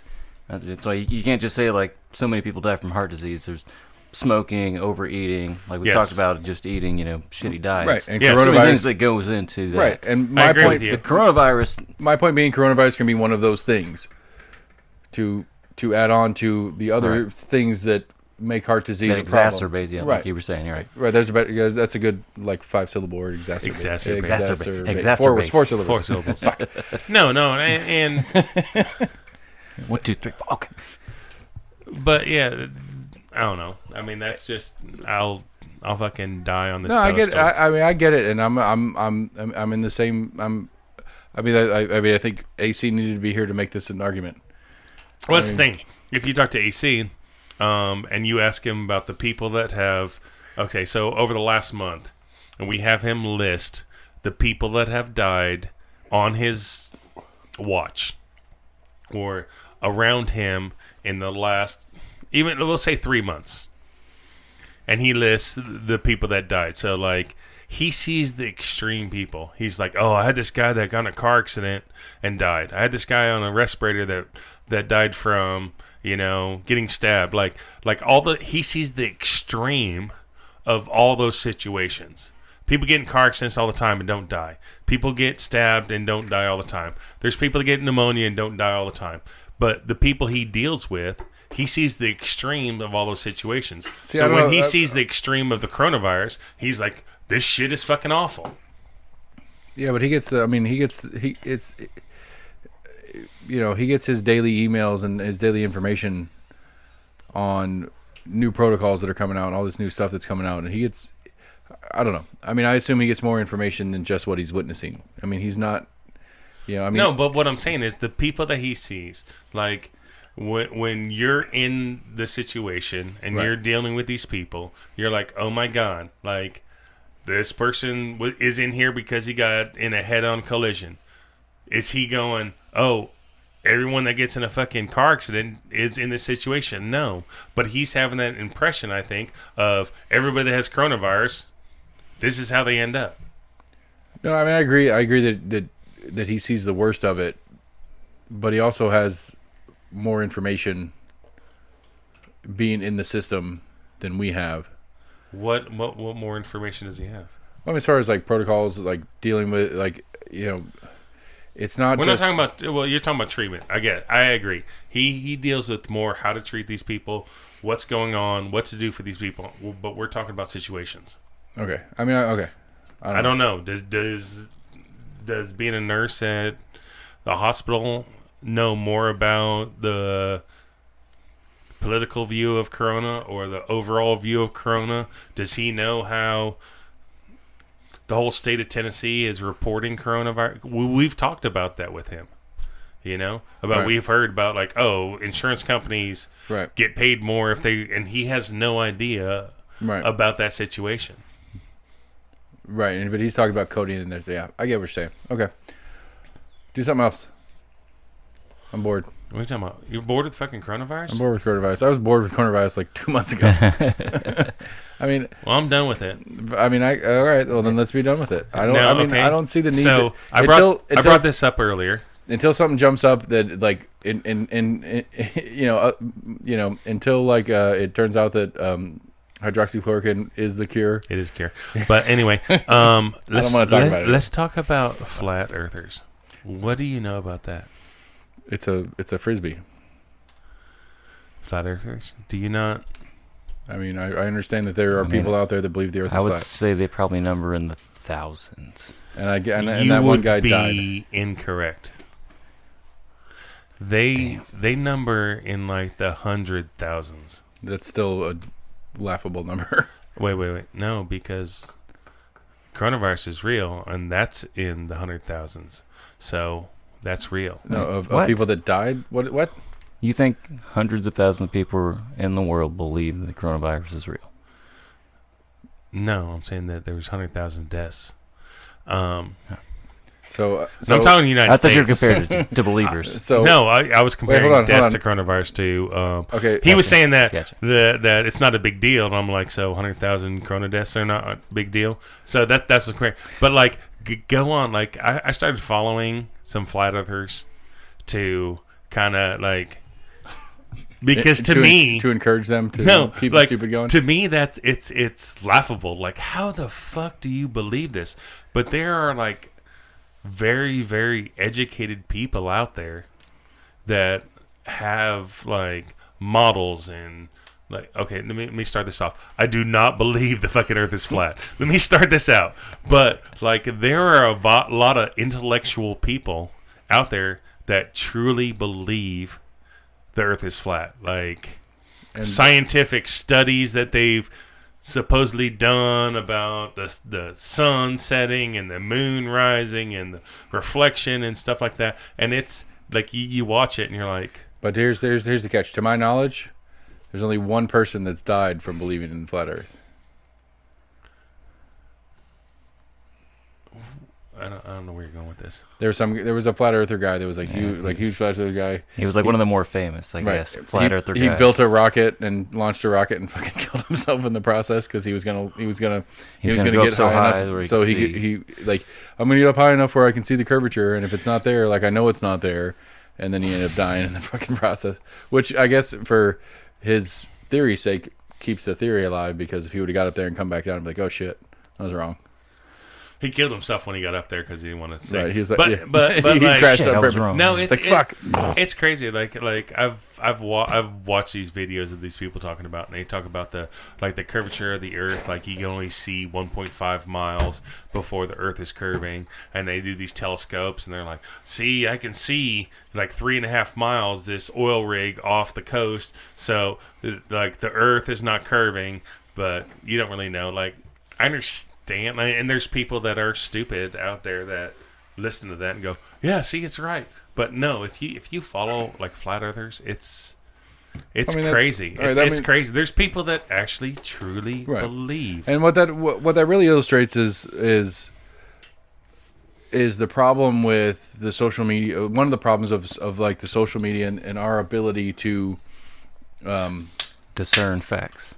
Right, You can make many things look like the American Academy on, Earth curvature, and you're like, oh my gosh, that sounds really prestigious, but right, and I can sit there totally fake. Yeah, right, and we could do like, we're all too stupid to put forth the effort to, but we could sit down and we could put a show together that explains a thing, and 3 or 4 or 5 of us, if Jim ever fucking shows up, sit down and put a really well presented state statistics and stuff that nobody can really verify and all this different shit, or they can verify it, but we pick out the statistics we want to do the thing we want, and there's nobody in process that is correcting, and so we can put out a video that says the Earth is flat, and it makes sense at the time, and if nobody takes the next step, it's the same joke as we've talked about all the time about we can't just do the headline. You heard that story about I had the joke about the nicotine in the toothpaste earlier. I read that headline. That's not true. I was like, well, it's half true. And so like I read down into it, and it's like, well, in India they do that. But there's a majority of people that read that headline. Right, and they read the headline, they see it, and they're putting nicotine in fucking toothpaste now. Which actually is not realistically, it's probably a pretty cool idea. Kids addicted to toothpaste and then brush your teeth. Fucking brush your teeth, bitches. That's awesome. I'm just saying. We need to start selling that at our store. Nicotine toothpaste. Like there's toothpaste. When I started researching it, like the first thing I found was toothpaste for smokers. Like it's a specific toothpaste that's designed to help get the nicotine and tar off your teeth. It was, it's the opposite what we're doing. Right. But no, I dug in and I found a couple articles. It was like I found like an actual it was like through the WHO or whatever, like study that was some Indian researchers that were talking about. There's a number of brands in India that add nicotine to their toothpaste with the intent to, cocaine and Coca-Cola is the same idea. Mm-hmm. It's things that people people do. They figured out they just needed caffeine because that's more addictive. We stopped doing that like over 100 years ago. I'm just saying. It's things that people do, and and realistically, on a very basic, if you just look at it from the front end, how do we get people to do better about brushing their teeth? Get them hooked on toothpaste. It's not a crazy concept for sure. It's a bad concept, but it's not ridiculous in the sense of, well, what's bad? Right. Yeah. So it's with the benefit of, history and knowledge on what nicotine is. It's like that's a terrible idea. Okay. But okay. I'm glad you're at least recognizing that. No, I totally agree. It's a terrible idea, but if you just look at it, it's like, how do we get? I'll be damned. That would work. Like, yes, nicotine is an addictive property. It doesn't mean right. It totally would work. That's all I'm saying. All right. But to say it's a good idea, I don't. No, I don't agree. That's a good idea. But it's an idea that would work. That's all I was trying to get at. I don't know. I mean, what? If you were trying to kill people, you could put arsenic and stuff. It's a bad idea, but yes, it would work. Is not a valid argument. I'm not agreeing that it should be done. I'm just saying that the logic falls. I think it should be done. The logic hits its conclusion. All right. But I don't know what else. Interesting thought. Flat Earth. Again, the point of that one is that it's the scary thing. It's the same thing. When we go back into Scott being here, it's like the handful of people in all these races that had any real coverage won, not excluding us. Not that we didn't do great for everybody that came on the show. We did. That's why they won. But the 6 of them, but the other 6 didn't. But the people that get the coverage, the people that have the more yard signs. You joked about it, but it's not untrue. Right. That recognition is there, and it sells, and it makes it gets it across the line, for lack of a better word. Yeah, when you go down that list of people, like what's the one with they had SETI, a pretty sign. Like how many people were in his? Like 10? Many say, yeah, there's fucking dozen. Yeah. Many say, and like when you're going down the list, you're like, who do I recognize? Right. And it's like, and I legitimately, I voted for the one that I recognized that wasn't Haggerty and wasn't SETI. Yeah, Sethi. But you Sethi. It sounds stupid to me because my name's Seth. But, Sethi sounds. But like you're looking down that ballot and you're like, because when you see obviously when it goes to Trump and Biden and it says presidential election, you're like, oh, I know who's in that thing. Right. But when it goes down to District 14, you're like, what the fuck's District 14? Right. And then you start looking at the names, and if all your neighbors have Bill Johnson signs in their yard, and you drive past that every single day, and you look down, you're like, Bill Johnson, that sounds familiar. Right. Like, right. And Scott alluded to it in that that's part of Eddie Manis's sell. Eddie Manis's sell is that he had a lot of coverage running for mayor of Knoxville, of the city, because that was a pretty big race. It was a pretty solid race between him and Kincaid. I always fuck that up. Kincannon. It was a really big race between him and Kincannon, and it was a pretty tight race, and so there was a lot of coverage on it. And that's where I made my stupid mistake when we had Gina on and assumed that Eddie was the incumbent. Because I had so much, there was the name recognition was there, and if he's running for office in whatever seat, I just assumed he was already there, and he was just continuing his seat, And so, yeah, the name recognition is a huge thing. Sam's made the joke about what's the one you keep joking about, the stupid ads, and they keep saying his name wrong. Oh, it's like Scott Knapp or something. Like they made the commercial. The whole commercial, the whole idea was like making like, what, Nap? No, Nap. Like, are you saying rap? No, Nap. Right, and so whatever his campaign was spot on. Yeah, they literally said his name like 20 times in a 30-second commercial spot. But his campaign was spot on. Is that the whole idea was you made a joke out of trying to figure out his name, and anybody who saw that commercial is gonna at least get a rhyming word for his name, and is gonna recognize it when they see it. And so, I mean, yeah, I mean, and that's. And it's a financing thing. I mean, I wish going back, I wish we'd talk to Scott more about the financing thing, because they had a really good article on Compass Knox. You should be a member, subscribe today. That they that they had all the stats on like how much the different campaigns spent and all that kind of stuff. And it's like, I mean, it really. I mean, there's a lot of campaigns that comes down to who can spend more money. Oh yeah. And I mean, this past week it was like commercial after commercial, and they had put them all like back to back. Oh, It was like an anti-Sethi, pro-Haggerty, then there was a pro-Sethi, anti-Haggerty, like back to back. Yeah, I mean, it's all about. I mean, well, the funny one is poor Todd. I mean, whatever. We don't need to talk about Todd as a person, but apparently he'd already put money into Facebook for advertising, and Facebook advertising is you spend $100, you're going to get 100 views, and it's no time frame. And so I'm getting, in my Facebook feed, I've been getting Todd Frohmeyer ads today. Who is Todd Frohmeyer running against? Kyle Ward. Oh yeah. And so but I've been getting his ads after the election. Because he spent the money for the views. Like, we didn't say when we would do it. Well, he spent the money for the views, and the views didn't hit before the election for whatever reason, and so but he still spent the money, so Facebook's holding their end of the deal, and they're gonna keep running the ads until they hit the number of views.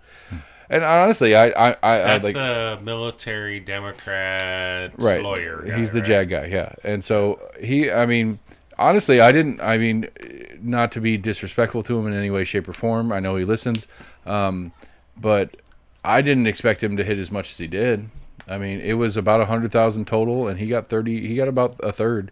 Yeah, I didn't. I mean, I honestly, and more in the sense that, I mean, I've lived out. This is my district. I've lived out here for a long time. It never seemed like there was. I mean, I think traditionally, and that's one of the things he was running on, is that there wasn't ever a Democrat on the ticket. And so it was always whoever won the primary on the Republican side. It was a given ticket. If you won the Republican primary, that was your ticket. It was a given ticket. I think he was the one that was pointing out how there were so many more Republicans on the county commission. Yeah, he was. I'm disappointed that Kyle Ward is not doing trash service in North Knoxville. Not that he's fucking listened to us anyway, but yeah, thanks. I have to go with Waste Connections. Yeah.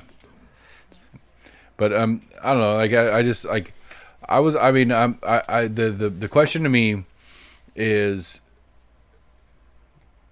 I feel like my count or my commission seat is not as strong as what it is, not as traditionally strong as what it should be, and that's a good thing. I think that's how it should be. I think it's one of the big problems when we're talking about any of these seats is this traditional, like Scott said, he's like, we did a demographic, we did a profile on each commission, district, right, and we broke down all these profiles, and it's like, well, this is how they are, and the more those are moving around, the more those are flexible, that's the better for everybody.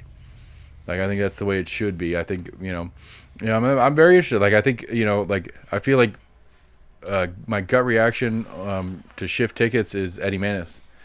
But, like, Virginia in here, like, Virginia sold well to me. Like, I liked Virginia a lot. I think that's going to be a fun one as it gets down to it. And I really am looking forward to having them both back on and getting a little bit more in depth on who they are. Hopefully, if I can get them both back on here. And maybe we can do something stupid like an in-studio debate. I'll be there for that. Yeah, and so I'm excited. Like I'm hooked on this table that we're sitting at. Like I'm hooked. Like I can't wait when I have something. Like I'm like, you guys get here and I'm like, fucking hurry up, shut up, kids, go to bed. I want to get down here. I want to do a podcast. I want to get interviews on. I really don't care about the interviews though, honestly. Oh, I like them a lot. I like to hear myself talk. Like, fuck these politicians. Be real with me. Don't tell me what you want me to think I say. But I think that's the thing. That's the thing I've enjoyed about it is they don't have a choice. If they're sitting, especially if they're sitting in the room. But even if they're calling in or whatever, we are not a traditional You know, we are not a traditional media group. Oh, whatever. You're like, oh, we got to be nice to these people. Let's not see the real show.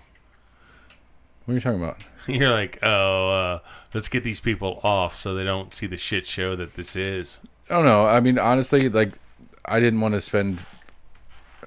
Fuck. I honestly had no desire to spend 2 more hours with him. Oh, he might have had something to say. He might have. And I mean, I would like to sit down and talk to him more, but in the format, I did not want to put him. I did not think it was a good idea to put him with the 4 of us. Right. I thought it would have been. I'm with you on that. It would have just been I just feel like I would have been uncomfortable with the game. I would have felt this is my house. We recorded in my house. My studio is my beautiful mess of a fucking basement. What are you talking about? We're like in like California, $1 million. Los Angeles, $1 million studio. I would have felt bad. He's lying to you guys out there, and I would have felt like a bad host in my home had I let him sit here for 2 more hours. And what would have come out of that? I mean, I don't know. I don't know how else to describe it other than that. It's not that I don't think he. I mean, honestly, I think he's been very like. He messaged me on Facebook when after one of the interviews on Monday, and he's like, "Hey, you can pull the Democratic ballot just because you're registered Republican. You can pull whichever ballot you want." I was like, I forgot about that. That's fact. Yeah, when I went to vote, they're like, "Oh, what are you, Republican or Democrat?" And then whatever you listed that's about they gave Right. you. Can you not say neither? You can, but you get. They have like another ballot. They have to like You get dust off like. nothing. Right. Yeah. Well, but that's the Here you problem. go. We've been And waiting like for somebody. They like take this. I actually checked the Democrat box, and the lady said, "All right, you need a Democrat ballot?" I was like, "No, I thought I put Republican." She was like, "No, you checked Democrat." I was like, "No, I meant Republican because I mean honestly because when Todd sent me the message, he's like, you can pick whichever you want, and I was like, well, which one do I want? Because my whole point for me, I want both."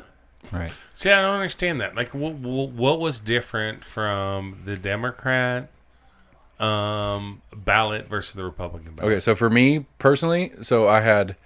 I pulled the Republican ballot, so I got to vote between Gina and Eddie Menace, and I got to vote for not Manny Sethi or Haggerty. What? No. But if I had pulled the Democrat ballot, I could have voted between Jane George. I couldn't vote on. There was a primary for my state Senate seat, 6, on the Democratic side between Jane George and Sam Brown. And I would have liked to have voted on that, but I couldn't because I pulled the Republican ballot. Right. But I had there was a couple things, and I can't remember what all they were, but one of them was the Eddie Menace, Gina Oster ticket, and that I wanted to vote on. So I had multiples. I had more on the Republican side of the ticket that I wanted to vote on than on the Democratic side of the ticket. So why isn't it not just a ticket? Because it's a primary? Right. For those that are primaries, you have to pick. Okay. But the other stuff you didn't. So like I got to vote between Kyle and Todd.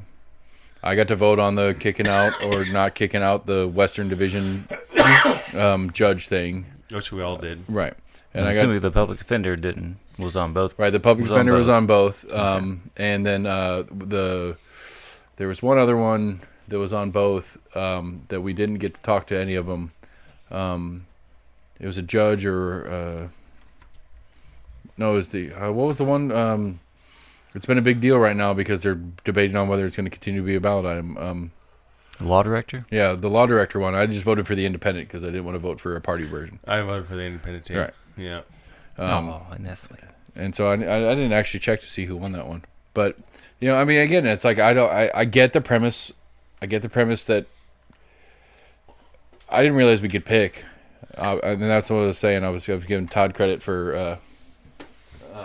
I was giving Todd credit for correcting me on saying I don't get to, because when Jane George was in here, I was talking to her and I was like, well, I don't get to vote for your primary because I'm a registered Republican. And after that came out, Todd messaged me on Facebook and said, hey, you can pick for the Jane Sam race if you want to. You just have to pull the Democrat ballot instead of the Republican ballot. Which is fucked up, right? I mean, it is. It's stupid, especially when both the two races that were on my the two races that were top of my list that I cared about, that I wanted to pick on the Democratic and the Republican primary were against the inverse is non-opposed. So I wanted to vote on the Gina Eddy race, and Virginia was unopposed, and that's the Democrat side of it.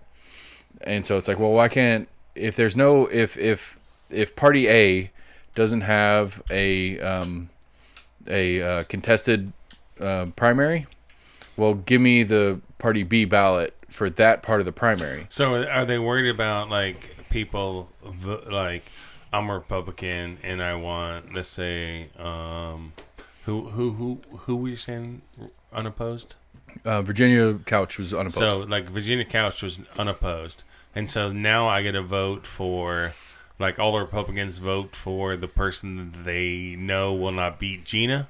Is that what they're worried about? Like, right. That's I don't know. I vote for the person that I know that will not beat Gina. So. That's why I want to get a county commissioner in here, because I want to talk to not a county commissioner, Virginia, but whatever. that's why I want to get a election commissioner in here, because I want to ask what's the premise behind this? I mean, the assumed premise behind this is that, I'm a big Virginia Couch fan. I want Virginia Couch. The premise being that I want Virginia Couch. I support her 110%. I want her in there. So I'm going to pull the Republican ballot and vote for the one that I think can't beat her, to try to give her a lesser competition when it comes down to it. We all write in Seth, so right, but then when you run against her, and there was like, I don't know who this person is, so then she wins. Right, but when you as the voter go in there and look at it, well, there's a bunch of other stuff going on. Are you going to give up your opinion that you actually care about on certain sides of the ticket, just to throw your vote against the person, or just to throw your vote for the person that's less likely to beat the person that you really want in a certain seat? And I mean, I get the idea, because I understand that. But again, one of the big issues is I personally strongly am not a party person. I don't like. So what it should be is when it comes down to the primary, you vote for the person you want. And if we have to have a Democrat and a Republican in there, then the highest Republican moves on, and then the highest Democrat moves on. Right. So like the many, right. So the last. Haggerty, Sethi, all that whole side of the ticket that had. So how many Democrats were on the other side of that? There's like 6. And so how many independents were on? 0. So because you had, let's look at this is me pulling up paper. So the Democratic side had 1, 2, 3, 4, 5. Marquita Bradshaw won it, and won it strong, as far as I recall. So why not have those all together? Why not Right. have all those people on the same ballot, the 15 or whatever people, And let you on pick the same 2. ballot? Let you pick 2 that are not in the same party. Pick one. You pick one. You pick the person you want to vote for. The number 1 Republican, the number 1 Democrat, and the number 1 Independent. All go on to the next election. I think the better way to do it is you get to pick 3, but they can't match party. I just had the idea, if you had the ability to pick Republican or Democrat, you got a list of Republicans to vote for, a list of Democrats to vote for. That would open up the option to where, if all Republicans thought like, hey, we need to vote against the front runner for the opposite party, essentially, right, to keep them from running against their person in the primary. Right. Well, you just do it like a Republican. No, Does you're that right. make sense? Yeah, Okay. absolutely. You just Just make do sure I it- wasn't thinking about that crazy. Yeah, You just do it like the main election, right? Like, when you vote, you have the option to vote for. Come November 2nd, you can vote for Right, or you do a 1, 2, 3. a Republican or a Democrat or an Independent. Like, right? Like if they have enough votes to get over whatever signatures to get on that ballot, or you do a 1, 2, 3 where you can pick you literally you write the number No, 1, 2, you- 3 and you then pick it's a one. weighted number. you pick one. There are countries that can't- do that, yeah. Yeah. You can't pick multiple people. One person. Okay. I want to say it was Ireland that does something like that. I really like the way it was really convoluted in the way it was explained and the way they kind of do it. And it's really kind of crazy counting it up. And They're they drunk. would do like a 1 through 5 or something Right. like that, to where it was weighted.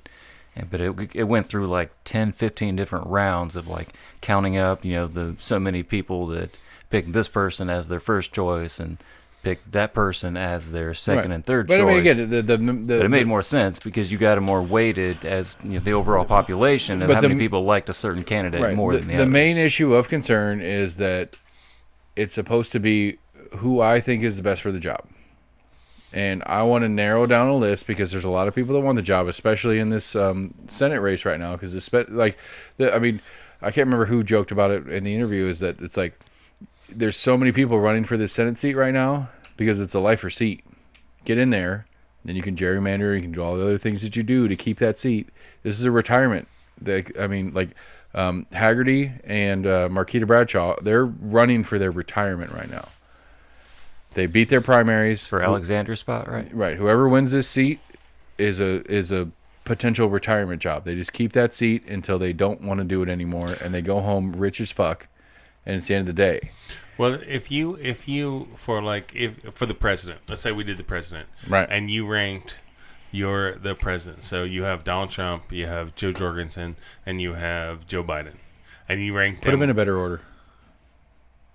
Put them in order who you're voting for. No, I'm saying those three people, you rank them 1, 2, 3. The person you want, the second person you want, the last person you want. Mm-hmm.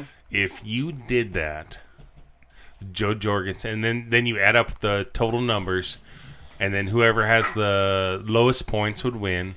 Joe Jorgensen would win. Number 2 wins. Right. Number 2 would win Right. because people that love Joe Jorgensen would vote 1 for her, Right. and then all the Trump people would vote her number 2, and all the So, time out. Biden people would vote her number 2, and so she would end up winning the lowest. Right. And number. so, in your and my opinions, that's a good thing. No, I agree. But why are we only voting for one? You kept saying only vote for one. No, I'm saying in your category, Joe Jorgensen would win. Right, but I think you're right in the broad spectrum of things. And I think we would get a more centered candidate. We get a candidate that people are voting on. I agree. Instead of voting on who they hate, instead of voting against who they hate more, they're voting on who is more likely to do the job. I think we win as a populace. So where's the problem? No, I don't. You don't think that's a problem? No, I don't think it's a problem.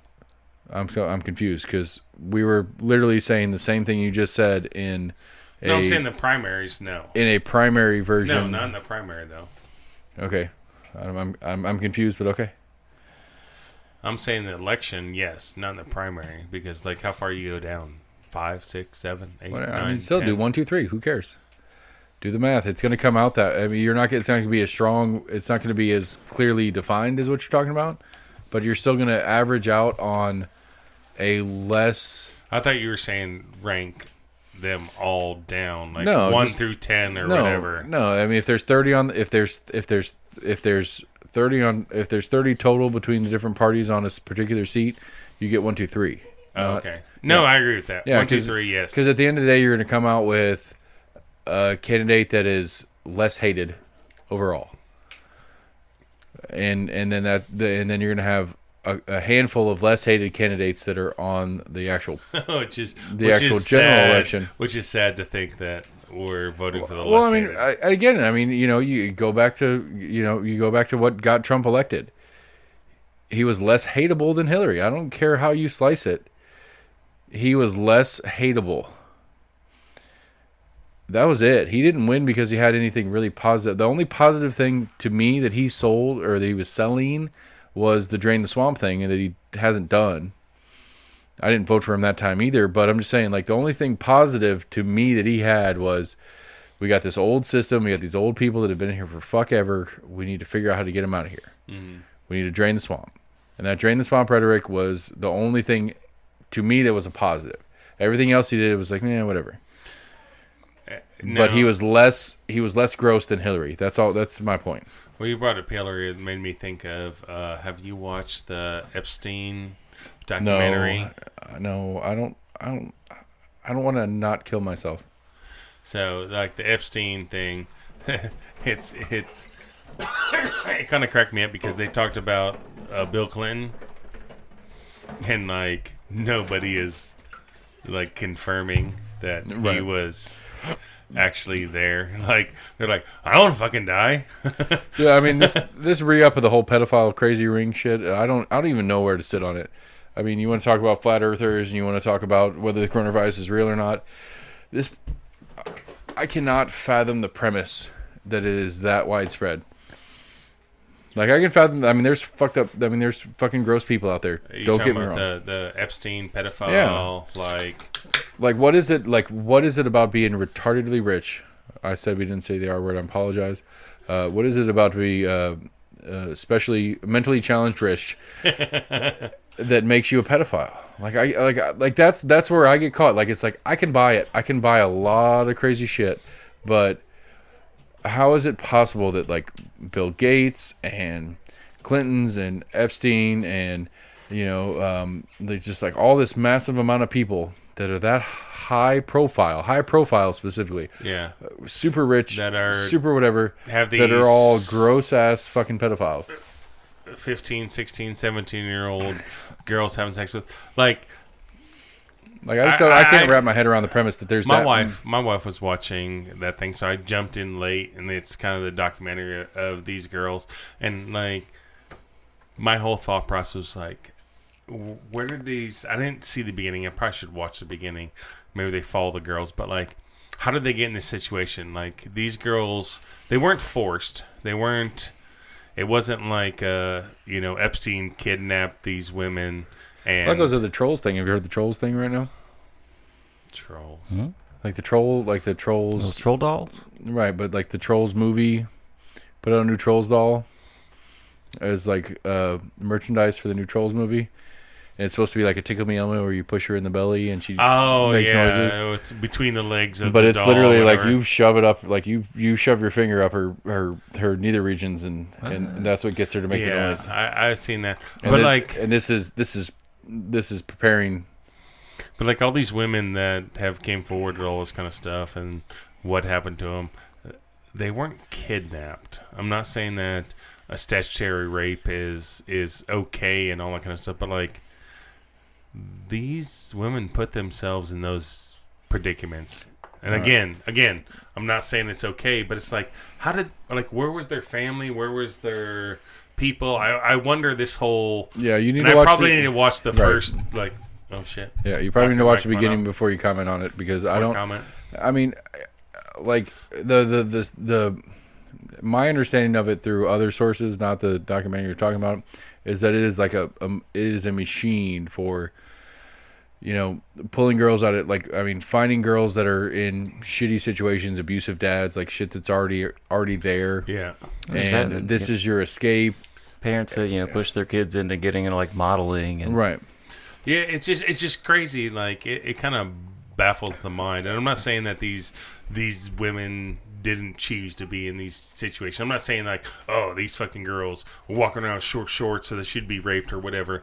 But it's just weird that like these girls get in these situations as 15, 16, 17-year-olds, Right, but I mean, and not have like an adult figure around them to Well, say, the problem is that this the is adult not fucking figure, right. right? The problem is that the adult figure around him at some level in this, as far as the complicated conspiracy that we're talking about, is the adult figure is selling the game. The adult figure is like, this is what you need to do. This is who you need to be. Like, I was watching a thing the other day. Is like, apparently Brendan Fraser, Brendan Fraser from The Mummy and Yeah, that I kind of gotcha. shit. Right. Like he, like his career ended because some executive at one of the companies like came onto him and he was like, no, that's not cool. And then he reported it. And when he reported it, it was like, you're done. And he got blacklisted for it and kind of that shit. And Like it's a like, Weinstein reverse kind of thing. no, it was a dude. Oh, it was another dude. They're Yeah. Like, oh shit. Yeah. And so like, it's like, if you want to be in the next Mummy movie or whatever, you got to do whatever I got to, So like a Me Too thing, but he Yeah, said no. yeah. It was literally like, that was literally how it was pitching. It's like, in the middle of the Me Too game, this is a dude on the Me Too game. But I don't know. I mean, it's I have a problem with the Me Too thing. I do on some levels, but I mean, at the end of the day, there's an issue with the I don't know. There's an issue with the idea that fuck, how do I word this? Some dude there's gross people out there. I mean, there are legitimately gross people out there, and that's not a question. But the idea that there's this big of a complicated conspiracy, it's like, I'm one to generally be like, yeah, I buy it. Like, yeah, there's some fucked up whatever going on. There's flat Earth. But- Yeah, I got you. Right, right. But this is flat Earth I mean, human trafficking. You know, and we talk about they talk about human trafficking all the time, and it's a real thing. And it's like, yeah, I get it's a real thing, but like on this level, like, I mean, like, Yeah, no, I agree with you. it's like it gets to the point where it's like it's this big that I can't wrap my head around that. It It's could be this this. big? It could be. It could be this big and not be known. I mean, I guess that's the bottom line of it. It's like, how could flat earthers aside, but like alien conspiracies, all the alien stuff that's going on right now. There's been releases. The Pentagon's released a bunch of shit recently because they're trying to keep it on. They're trying to let it out now because it's going to be less of a big deal because we're all distracted with coronavirus and whatever. There's been a lot of UFO and alien stuff going on right now that nobody's really talking about, and it's like, I believe that aliens probably do exist. I doubt that they've been hanging out and coming down and checking us out, just because it's so vast that the idea of them getting here and whatever is big enough as it is. But it's like, I can't believe that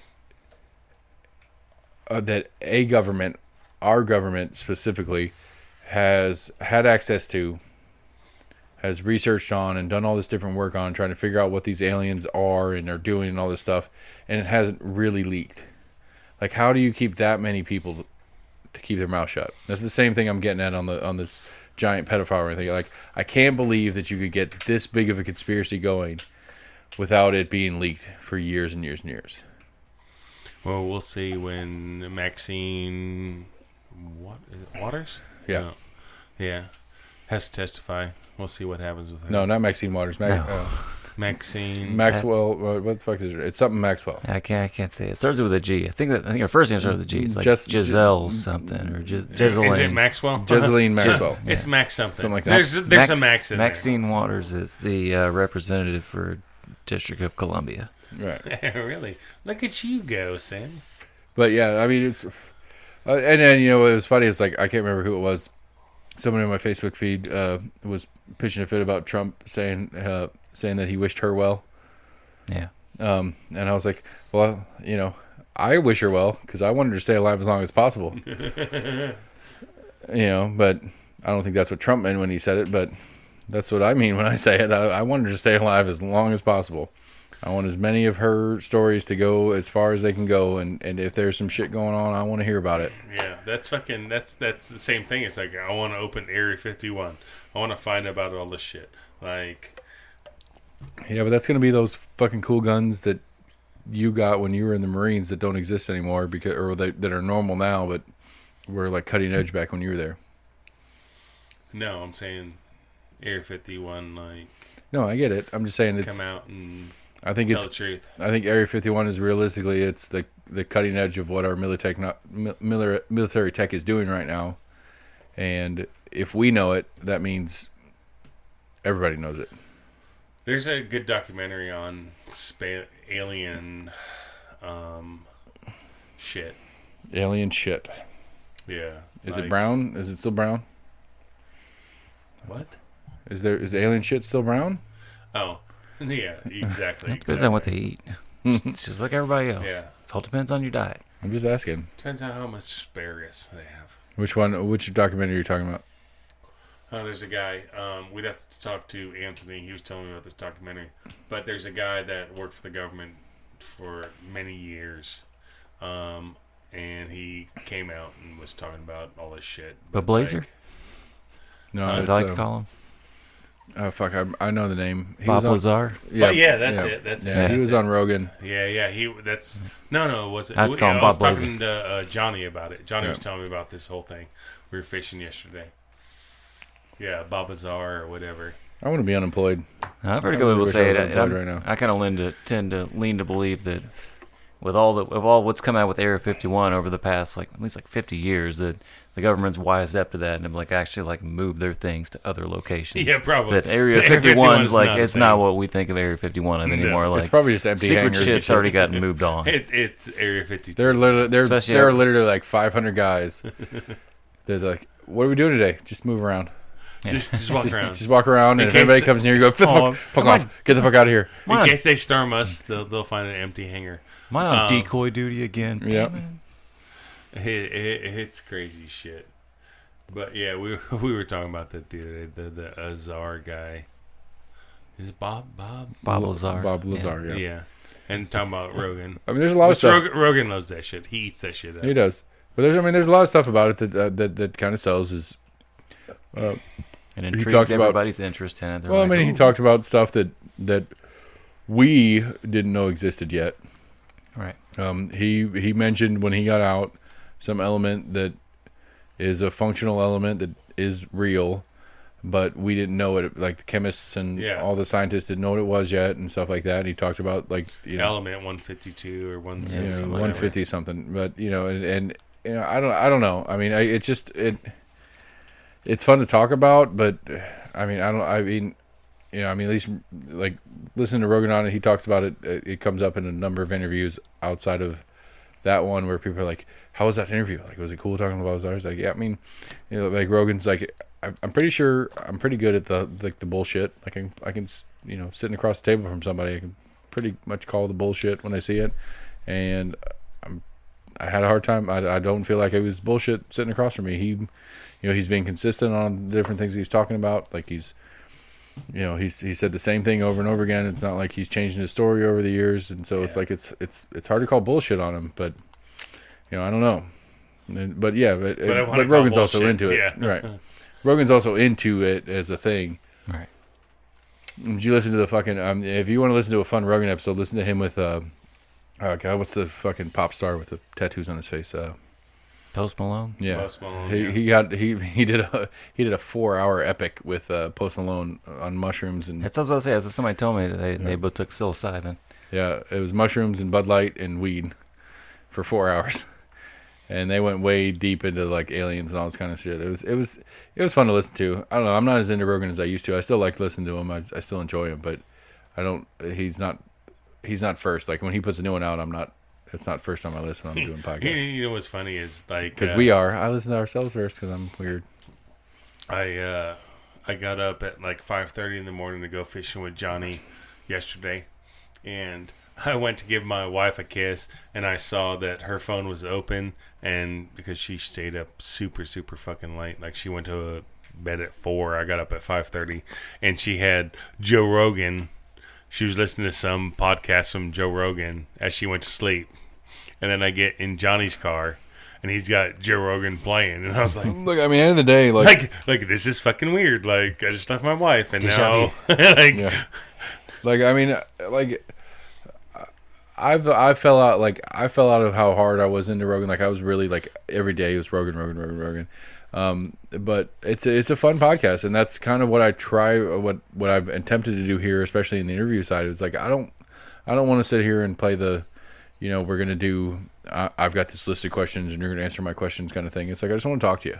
yeah, And that's kind of how he does it. And there's some times where he's had different. I mean, he had Bernie on there, and he just kind of lets Bernie talk. Like, there's stuff that there's a lot of questions. There's a lot of things about Bernie Sanders that people have a lot of questions about. That's not how he does his show. He's not, he's not sitting there going on Facebook and seeing what people like, hey, I got Bernie coming on. What do you guys want me to ask him? He's like, I'm just going to talk to the guy. He's just a person. mm-hmm. And there's a lot of stuff about like that part of Rogan I do like, but there's sometimes where he's had guests on. It's like, God damn it, just fucking follow up with a real question.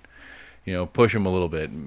Ask something that you actually give a shit about. And so it bothers me a little bit sometimes listening to him where he gets like, he's a very passive interviewer. He's just like, I'm just hanging out with this guy. And that's his thing. But that's his thing. And I respect that. But it's like, I mean, there's some times where it's just like, you've got some, you got some heavy. You got a chance to ask him a good question. Right. You got some heavy guests on here. I mean, you've got some really, really like, I mean, he's had tons of different candidates for different positions. He's had tons of, I mean, he's just had tons of like, him and comedians are my favorites. Like when he has his comedian friends on there, it's just stupid fun. But like, I mean, he has real people of real consequence on there.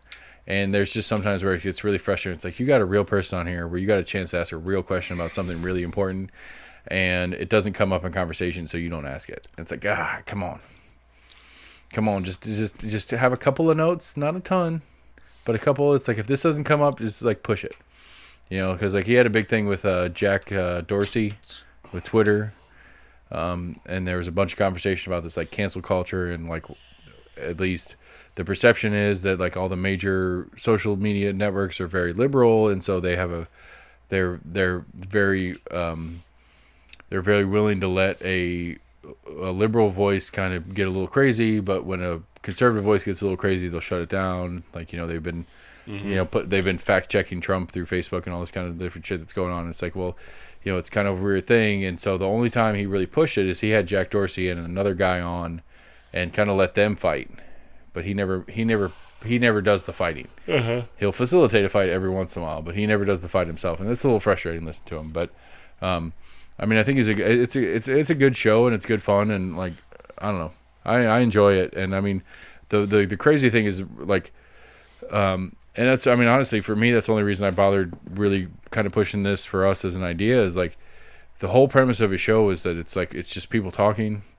I'm not going to push a thing, but you're going to see a person talking to them. And, people are going to kind of view it. But I'm not going to change who I am in the conversation. And he is legitimately, by the numbers, the most powerful interviewer in the history of time.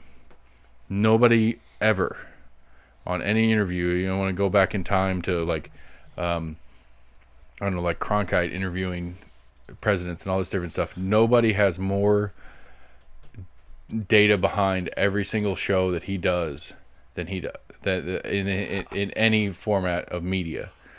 And part of that is the way podcasts work and that kind of stuff. But like, yeah, I mean that by itself is pretty crazy. But the genesis being is that it's not a party thing, it's not a political thing, it's not a push a thing. It's just people talking, and not trying to be anything, and just enjoying people for who they are. And I think that's why it's like, all right, we can do this.